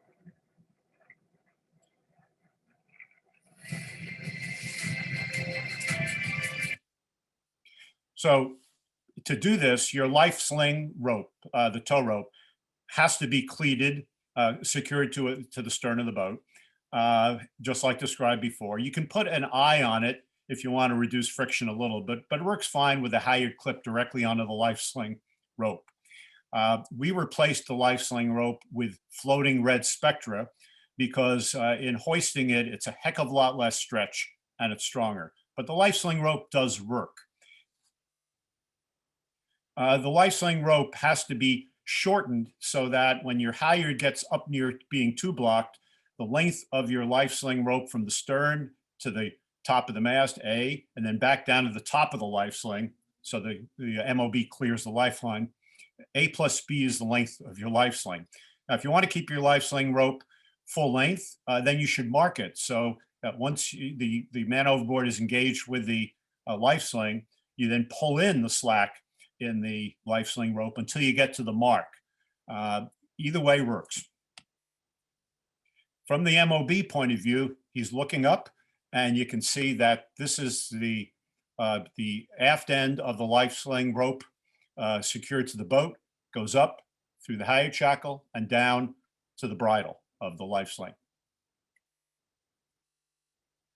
What if you lack winch power? Comanche did not lack winch power or crew. The midline lift is a mechanical disadvantage. We've practiced and tried it. Any yacht over 40 feet has winches big enough to lift the MOB. 35, 40 footers, you need, if it's only one person going to be on the winch, like in double-handed situation, a cruising couple, has to be a strong person to lift the other person. If the power is inadequate for whatever reason, the midline lift still brings the MOB to the boat and lifts them partially out of the water. And they're safe. No, they're not going anywhere. They're not going under the boat. At that point, you can bring another halyard direct to the LifeSling bridle and get your one-to-one lift. Every crew needs to practice on their own boat with their own crew and come up with their own specific case and man overboard bill, you can call it, man overboard doctrine. In this case, we're double-handed. Quick stop as normal. In our case, we have to lash the tiller because if you're double-handed and you have to leave the helm, you don't want the helm flying around, the boat twisting. You want to be able to stabilize the boat. Our first thing after quick stop and hitting the button and deploying the mom is to start the engine in neutral. If the engine doesn't start, then we drop only the head sail and use the mainsail. If the engine starts, we drop everything because the boat's more maneuverable and it's going to be easier to do the rest of the evolution. Let's assume the engine starts. You drop all sails, check the lines in the water, and you return to the MOB, deploy your LifeSling. you have to make a decision with your LifeSling. Are you mounting it to the starboard quarter of the boat or the port quarter? Either one works, but we put on the starboard quarter, which means when we drop our sails, we drop them on the port side of the boat. We pull the travel to port, the jib sheet to port, clear the starboard deck. We have the LifeSling attached to starboard, and we circle clockwise so that the man overboard will be on the same side as the empty side of the deck, the one we can work on to hoist him up. Once the man overboard made contact, you stop the boat, lash the tiller, snap the halyard to the tow rope, to the LifeSling rope, and start winching up. If it's a spinnaker, it's a quick stop. If it's light or medium wind and certain amount of breeze, we don't do a quick stop, especially with double handing, because it'd be a mess. We basically bring the boat, luff the spinnaker, bring the boat up to a beam reach, and do this either the snuffer or a letterbox. Other comments, I mentioned some of this already, but in doing the midline lift, you decide ahead of time what side of the boat your LifeSling's gonna be mounted on, and either you're going clockwise if it's in starboard or counterclockwise port. And if you're under motor, it's easy to do either one. Dick talked about what if you're dragging on the LifeSling or, excuse me, dragging on the tether. If you're being dragged on the LifeSling because the boat is still moving, roll over on your back and you don't get water in your face. And all this that I've described has come out of intensive work with these guys, some of the best sailors in the world. But you have to practice other recovery methods. In effect, you have to be prepared to come alongside, because if the man overboard is unconscious or injured, they're not going to be able to get in a LifeSling. And so you've got to make that decision. If you know they're injured, forget the LifeSling. You got to go straight to the alongside. If you're not sure, when you get near the MOB, you'll find out. But don't waste time with a LifeSling if they're clearly not functional. To come safely alongside, it's really good to have the sails down under engine. It's much better. The next best is mainsail only and engine. Nice to come along to windward, so as you slow down, you drift slowly down on the MOB as opposed to away. It's very important that when you're doing a recovery, that the pointer move forward to the shrouds, because if the pointer stays to the stern, you're not going to be able to see the man overboard, and you have a better chance of running them down if the pointer's in the stern of the boat. Pointer's got to move forward, and out of a lot of practice, pointer is quite vulnerable because you have your hand in the air pointing. So the pointer has to really be holding on as they go forward, but it's real important that that happen. Otherwise, very risky to the MOB. The primary recovery method to get an unconscious person out of the water really is lowering a crew in a climbing harness to bosun chair with a tether or second halyard. Reason is it's really hard to latch onto an unconscious person in the water, really hard. And you don't want to have 3 or 4 passes to try to figure out a way to do it. So as soon as you have a man overboard, if it's clear the man overboard is fine and just waiting for you, all the crew can work in getting him back. But if there's any doubt, one of our crew is assigned, we actually have 2, so in case one person is the MOB, to become what we call the rescue crew. And let's watch this in action, this on the Clipper race. Note that the moment an ocean race became a matter of life or death. Watch as sailor Arthur Bowers comes off watch, undoes his safety line to unclips before he goes below. Mistake. The crew has practiced this till it's been drilled into them, but this is no test. A life ring is thrown, it doesn't reach him. This is 17 minutes later that they're now alongside. The crew member in the seat in a harness, and Arthur is grabbed. The South Atlantic is cold. The waves 8 meters high. Lowering down the bosun chair. It took 17 minutes to get Arthur. Clipping on to the MOB. Wet, shocked, and hoisting them both together. Look at my picture in the corner. This is a rescue PFD. It's like a very fat dinghy vest. It's a good idea to have one on the boat because an inflatable PFD when you're in a bosun chair is kind of cumbersome. So having your rescue crew throw on a rescue PFD with a tether attached to it is the optimum way to do it. It's even better if that rescue crew has a helmet on so they don't get hit on the side of the boat. And somebody can be preparing to do that while the boat goes back. Other ways to Rich, sorry, you're referring to the photograph furthest right on the screen, correct? no, the rescue PFD is what I'm holding here in the Oh, picture. well, we can't see it. Can you see me? Oh, they can't see me. Rescue PFD, in fact, is a fat, thick dinghy vest with crotch straps and a ring on the back. And the safety people have these. It's just a better thing, a better use than an inflatable, which is very hard to use in a chair. Could you hold it up one more time, please? Yeah, can people see? I don't know if anybody can see this. Yes, thank you. Okay. But other ways to get somebody up, and Rob Knox Johnson for the Clipper Race has those hooks that are put on a halyard and a very big built-in strop in the PFD. Now, all new PFDs have strops. When you look at them, they are very lightweight looking. They are strong enough. We've tested them, but I put on extra heavy ones on my PFD. Again, if somebody's in the water and conscious, they can clip on themselves. But if they're unconscious, at least having that on the PFD, the rescue crew going down can grab onto it. If you can't hook if the rescue crew can't hook the MOB, just a bear hug will do, and then lift them both out together. The Gale Rider drogue, which you should have as a backup for your emergency steering, also is a good basket to bring somebody up, but if they're totally unconscious, you're not going to be able to get around them. A boarding ladder, this is sold by LRSE. It's a fiber-light ladder. It has spacers, so it's held away from the hull so you can get your hands around it.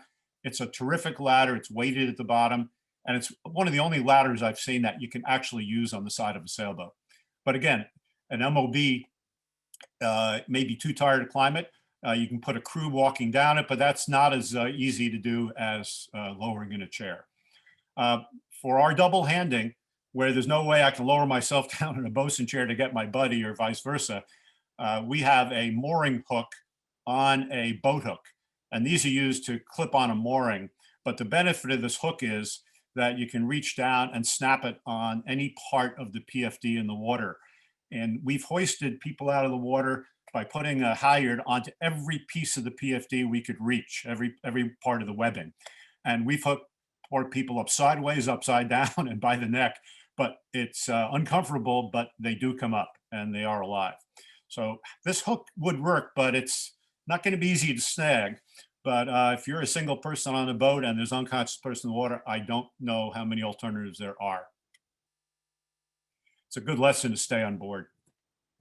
How to practice, Renee went through this very well. A few other extra tips. An extra crew taking notes on video is interesting. A cushion is a terrible man overboard prop because it blows downwind very quickly.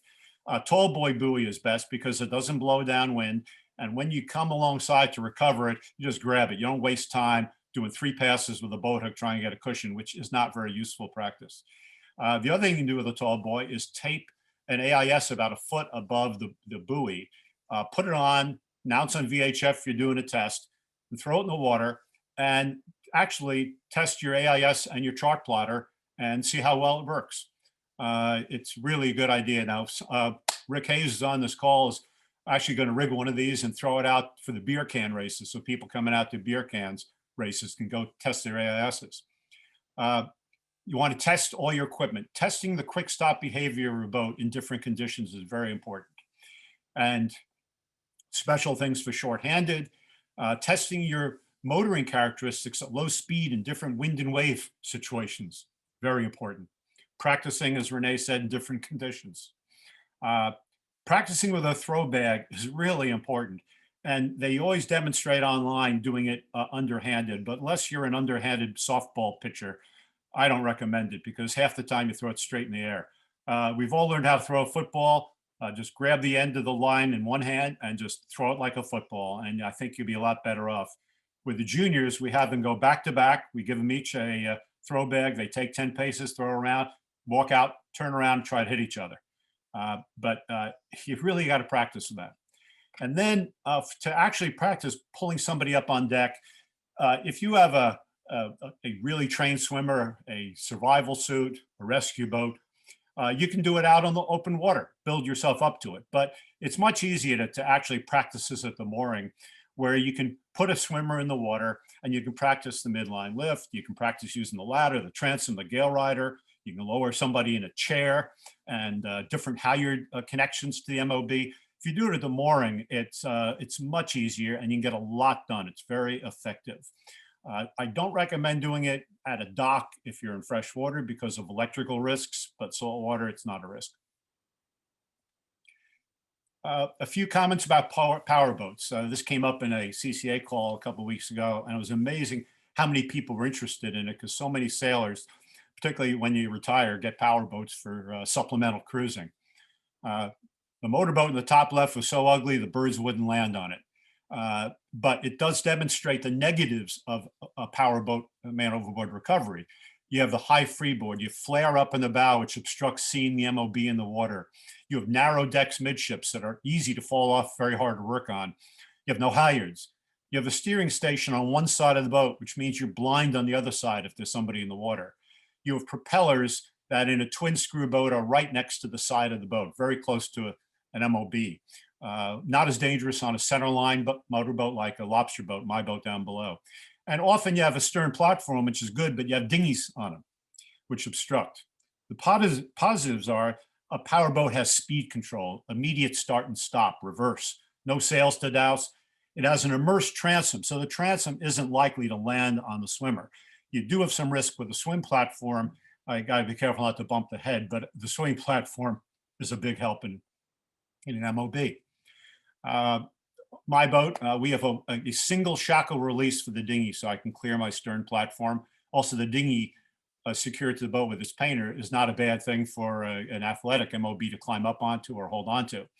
But the risks of, so the stern platform is a great place to bring an MOB, or if you have a ladder, you can hang right over the side of the boat near the stern where the freeboard's low. Again, your propeller and this boat's in the center, but as soon as the MOB is in contact, you can shut your engine off. If you're going to spend a lot of time on your stern platform, diesel exhaust actually can knock you out. So again, shut your engine off. Okay. There's 3 cases that we came up with for a motorboat. Now, quick stop is still your basic mode. But one is if you see the person falling overboard, like they're on the bow and they're falling off, you turn the wheel fast to the same side. You want to kick the stern away from the MOB to protect them from the propellers. This is what ships do, and this is what a motorboat should do. In sailboat sailing, it's not an issue. But the quick turn towards the side, the MOB, so the stern goes the other way. Then you do your quick stop, throw flotation, hit MOB button, all the normal stuff. But if the MOB is gone and they're stern, no point doing the maneuver. You just do the quick stop, throw flotation, the button. If you have extra people on board, a pointer helps. But on a motorboat, more often than a sailboat, you got a crowd of people, they're drinking, who knows what. But all of a sudden you realize somebody's missing.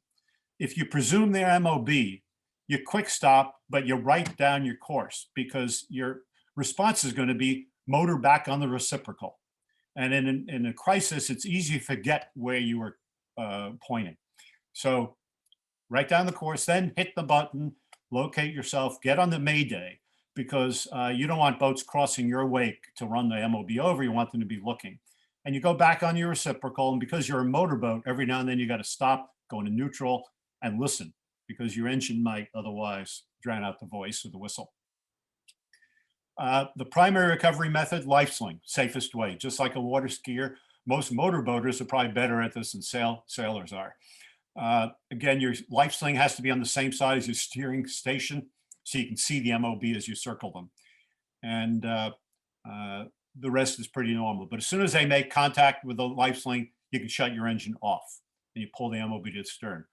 Alternatively, if it's calm and you have a very good helmsman, you can pull alongside the MOB 15 to 20 feet away and either use the throw bag or throw the LifeSling.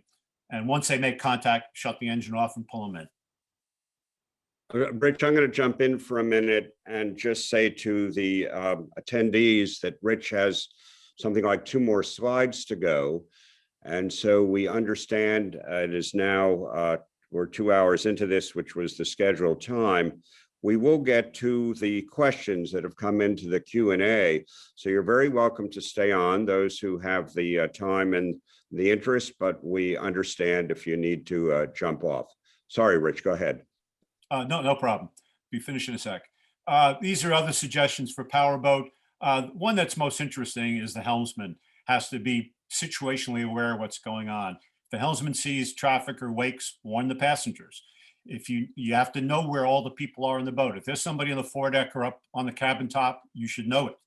And every throttle and shift change on a powerboat can really cause people to lose balance because of the sudden change of speed. So helmsmen have to be aware of that. And if you're on the boat, you ought to be holding on to something because of the same situation. And the most dangerous place is standing on the foredeck. You see motorboats with people standing, kids crowded on there. Even with PFDs, they go down off the foredeck and they're chewed up by the propellers before you can do anything. So it's not a really good place to let people be. But same as the sailboat, you need to match your MOB plan to your boat and crew and practice it, the most important takeaway. And finally, just like on the sailboat, you need to have your own man overboard plan. And this summarizes what we just talked about for the different alternatives. So thank you very much, and back to you, David. Okay, thanks very much, Rich. I wondered, Rich and Dick, before we begin the Q&A, if you could summarize just very, very quickly, what are the new elements in MOB recovery that you've brought to the table today? The midline lift, the hook for double-handed, the ladder you showed, perhaps, Rich, the rescue PFD. What else do you want people to focus on? Dick, do you want to take that first, just very quickly? The things we're learning, of course, I think I mentioned these are too many people have been killed by being hit by the boat. So our even though the LifeSling is not new, it's a tool that we kind of used to have as a secondary tool. As Rich just pointed out with powerboats, the LifeSling should be your first go-to in terms of picking up somebody. Now, if you get up close to them and they're unconscious, as Rich said, you've got a different issue. But the first practice you ought to have is use the LifeSling. Don't try to bring them alongside. Too many people get killed with even a very good skipper trying to bring a modern boat alongside. And to build on what Rich said, powerboats at low speed tend to be, if they're getting caught by the wind or you're still in the water, they can start sliding in weird directions too. Rich and my lobster boats did that less, but you get the modern powerboat and a lot of them just can slide sideways. So your first go-to should be the LifeSling. And the other thing that, again, it's not new, but you got to practice. You just have to practice on your own boat. Right. Well, that's a good segue, actually, before I turn to you, Rich, if there's anything else on that list of what's new and different, is a question that came in from Vice Commodore Paul Zabatakis of the New York Yacht Club. And he said, if you had to pick one, which is better to have ready to deploy, a LifeSling or an MOM-8? And Michael, do you want to answer that? You did in text, but the audience can't see all those answers or even the questions. Yeah, it's an interesting question. And of course, you should always be carrying both, particularly if you're offshore. But remember, the goal is to get somebody back on the boat. The MOM-8 unit is a fine unit. I've got the S version. That's principally to mark a spot on the water that you can see from a distance and come back to, but it doesn't get the dude back on the boat. So if I had to pick, I'd pick the LifeSling. Yeah, I want to build on what Michael says is what you're doing when you drop the MOM-8 immediately is providing flotation for the person if they for some reason they're not wearing a life vest. And that pylon, as Michael said, is a wonderful marker. And that's totally a different function than recovering somebody with a LifeSling. I don't view this as an either or. They're two different tools. One is flotation and marking. The second one is recovery. Most people don't know it, but some of I believe the recent moms have a lifting eye on the top of the pylon. So if the MOB goes to the horseshoe and gets in it, you clip a higher to the top of the pylon, and eventually you get down to the MOB. It's quite a daisy chain of objects. LifeSling is easier to use for that, but the mom actually can do that. But I think marking the spot is the key. And the LifeSling, I would just add, don't deploy it too early. If you wait until you're in the vicinity of the man overboard, you can see them, and then you start trailing it, because you may have some maneuvers getting back, and you don't want to tie knots in the LifeSling. Like in a sailboat, if it's blowing 30 knots, you may not want to jibe back to the MOB. You may want to do a tack around, a chicken tack. And you don't want to put your LifeSling out ahead of time and cross your wake with it. So the LifeSling needs to be deployed, but you don't deploy it until you're on the approach and see the MOB. Thank you. Rick Hayes sent in a question or concern rather about the AIS as an MOB device, all these various initials. Also talks about DSC signals. And Renee, I wondered if you would address that as you did in the text that you responded to Rick Hayes with. One of the things we found with our AIS PLBs is that we probably Would you say what a PLB is? Sure, it's a personal locator beacon. There are different types. Some of them work and send a satellite signal up to the Coast Guard, and others are equipped with AIS, which is going to send a signal within radio range to other, not just your boat, but also other boats in the area. I think the range for ours is about 4 nautical miles. I do know from our own practical experience that if you have an AIS and VHF radio splitter, that you just need to be mindful when you're trying to track a man in the water with that AIS, that you are not also trying to use your radio at the same time, your ship's radio. It's better to communicate on your handheld VHF. Right, thank you. Dan Eben, if I'm pronouncing the last name correctly, wrote in a question and concern about tethers that are opening up and people going overboard from the snap hook on the from the hook on the boat end. Rich or Michael, would you like to address what we in the safety world are discovering, if anything, about hooks that are opening? Yeah, Rich and I spent a lot of time talking to Jeff Schaefer on why Sarah's tether became undone at the chest end. And in fact, Jeff may have some more information about how easy it is. But in looking at all the incidents, that's the only one we found where somebody went over because the chest end opened up. Renee obviously is disagreeing with me, but I will say that there are 2 other instances where it would have been a heck of a lot better that we know of if somebody had been able to open their tether because they died.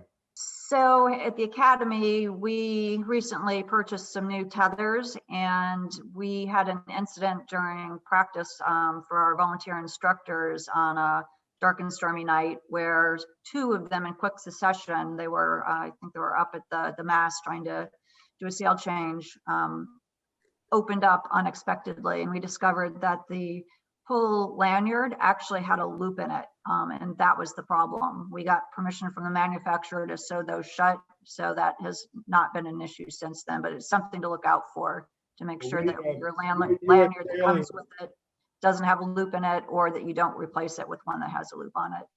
One of the things we're doing at US Sailing is going to try to delve into this a lot more. So Renee, I'll touch base with you about that. Thank you. Jeff, Yeah. I think you had some experience with a quick release problem, did you not? On your Right, boat? right. We did a little analysis after our incident, and both Sarah's and my tethers, and on the quick release had that long lanyard with the loop in it, and that is our suspicion that somehow got caught.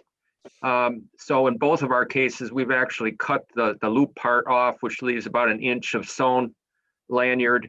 And then Sarah's son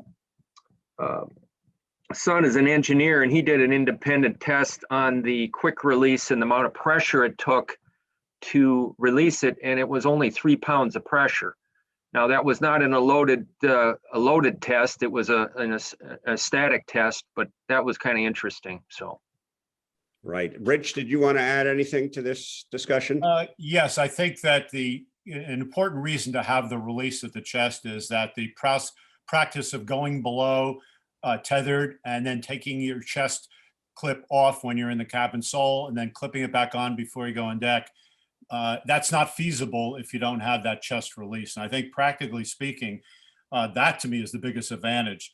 I'm not a big fan of the idea that I'm going to be drowned on the side of the boat and have to release from the boat. That's like the choice of two evils. But the practice up and down the companionway is made possible by the chest clip. And I've also cut all my lanyards down to 1 inch. Now, there was a question also about if you have a tether, which has a 3 foot and a 6 foot section. Rich, would you explain to people exactly what the lanyard is on the tether? Yeah, I'm talking about the lanyard on the shackle. So the same as Jeff did. Cut it really short, barely enough to get your forefinger and thumb on. That's all you want. But when you have a double tether, short and a long, one of them you're not using. Most people just take the one that's not being used and clip it to their D-ring. The problem with that is if you then do the chest release, you're still clipped to your tether because the other clip is separately on your D-ring. So the tether you're not using should be clipped onto the base of your shackle, your chest shackle, so that when you pull that chest shackle, both parts of the tether go away. So clip your spare tether onto the eye of the shackle that you're using as your chest shackle. You've just answered the question that Justin Bauer had, but Dick. Dick is showing it there. That's it. What Rich is talking about, here's the shackle that goes to the chest end. Here's the tag that Jeff Schaefer and Renee apparently have shortened. I think I'm going to shorten this one. But this is my spare. The other end of this, of course, is going to where I'm tied down, but this has got to be on the shackle so that if I do have to release, this is not connected to my body. I can clear it. Right, thank you. John Norton Moore says, what is the best PFD for family cruising on the Chesapeake with guests who are not sailors? That answer is pretty simple. The one that you're going to wear, the one you're comfortable in. Something is better than nothing. Anybody want to add to that? Michael, anything? Yeah, I keep a couple of these light spin lock ones. I mean, our offshore crew wears the big old, offshore versions, but there's a lightweight version that's pretty easy to put on. I put them on a couple of cousins just this weekend, and they were fine. They're about $185 or something, but they work well. And for the kids, just a standard non-inflatable, because they can't be trusted to inflate on hitting the water. That, by the way, as long as I'm talking, a point that has come up in a number of sessions is, and I think this is part of Navy training also, those self-inflating vests, pretend they aren't. Your intent when you hit the water should be grab that tab and pull it. And the self-inflation feature is only there for in case you're unconscious or forget. It's not reliable. It shouldn't be your first resort. Michael, you might want to answer this one also from Brian Hill, because you alluded to a Mom 8S. Could you explain the difference between the 8A and the 8S? And the question is there consensus as to which one is preferred? Is there consensus on anything in this group? But so I'm sure everybody is somewhat familiar, but just so that we're using the same terms.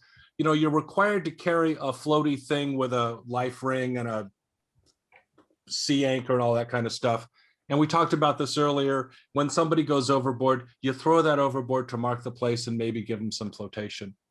Traditionally, there was a non-inflatable version with a long fiberglass pole. I had some issues with it because of poor design. I would lean right over in the wind, for example. And I actually modified mine. But the folks at, I forget who, have come out with the Mom versions, the inflatable versions. The first was in a case called the Mom 8, and you had to take it to your local shop to get serviced. You needed to mount it correctly. All of these you need to mount correctly so that when you deploy it, it actually deploys instead of just hits the rail. So the Mom 8 is in a hard case. The Mom 8S is in a soft, round package. That's what I carry right now. The reason I carry that is twofold. One is it is user serviceable. I can repack it myself. Takes a couple of hours, and if you lose a piece, you're sad, but you can do it yourself. The other is the reason I carry these at all is they're just much easier to stow and deploy. I can mount it on the rail. I pull one thing and it goes. The pole plus the life ring plus the other stuff. It was such a fussy bit of, you know, kit that I was worried all the time that it would get snagged when we were trying to launch it. So it's your own choice. It's finance. It's whether you think you might use it twice on the trip, which was my concern. Right. You've also answered a question that Bruce Swanson had, and there have been a couple questions that have come in about halyards. Should one halyard be dedicated to man overboard, not used for anything else, Rich? No, it's not necessary to dedicate it, but I saw Bruce's question that all of us from the racing point of view tend to cut the tails off our halyards to save mess and weight. But if for an offshore boat, you need a longer halyard. And in my case, my LifeSling's to starboard. So my starboard spinnaker halyard, I've got an extra 20 feet on the tail, and that allows it to be easily run around the boat and hooked to the LifeSling rope. I think that if you go offshore, you need to at least make sure one of your halyards has enough extra tail on it. And I think you'll find that you don't want to cut the tails too short offshore anyway. So while it's not dedicated only to man overboard, it's long enough to be useful. That's really important. Now, while I'm on, I've put on this rescue PFD now that I'm on film here, and it's basically a thick dinghy vest, and in the back, there's a ring, so that it's very handy to use for either a real rescue swimmer or for the rescue crew in the bosun chair. Right. A question came in from Steve Prime. This is going to be our last one. We're out of time. And Steve asked, what's the consensus about wearing boots in the water? That question pops up actually in the quiz. So it gives me an opportunity to say here at the end that the answers to the quiz will be sent out to everybody. You can score yourselves. No prizes this time, I'm afraid, but you can determine how much you learned in this presentation. But Renee, do you want to answer that question about the boots since it came up in the Q&A? Sure.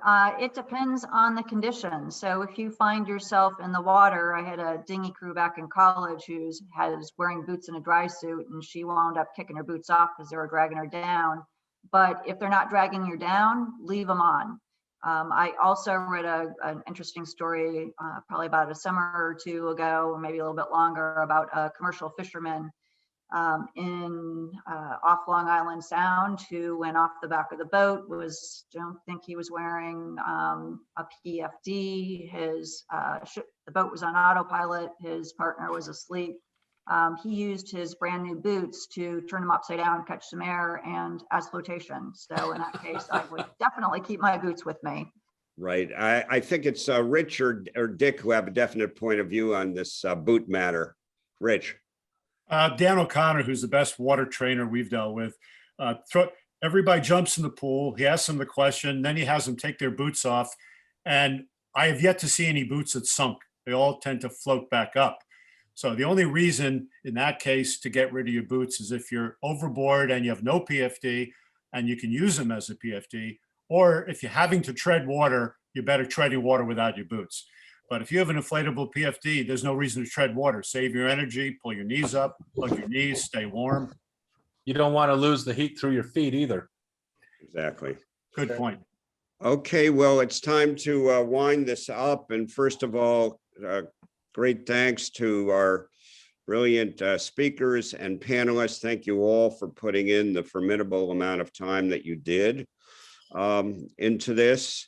As I mentioned, the quiz answers will be sent out to everybody who registered at the 3 clubs. This event will be posted on your club websites in a few days.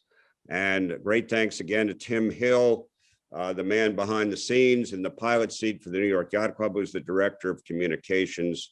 Very hard to do these things without him directing us and doing everything that's required on the technological side. So thank you. Until next time, this is the New York Yacht Club, CCA, and the Storm Trysail Club signing off.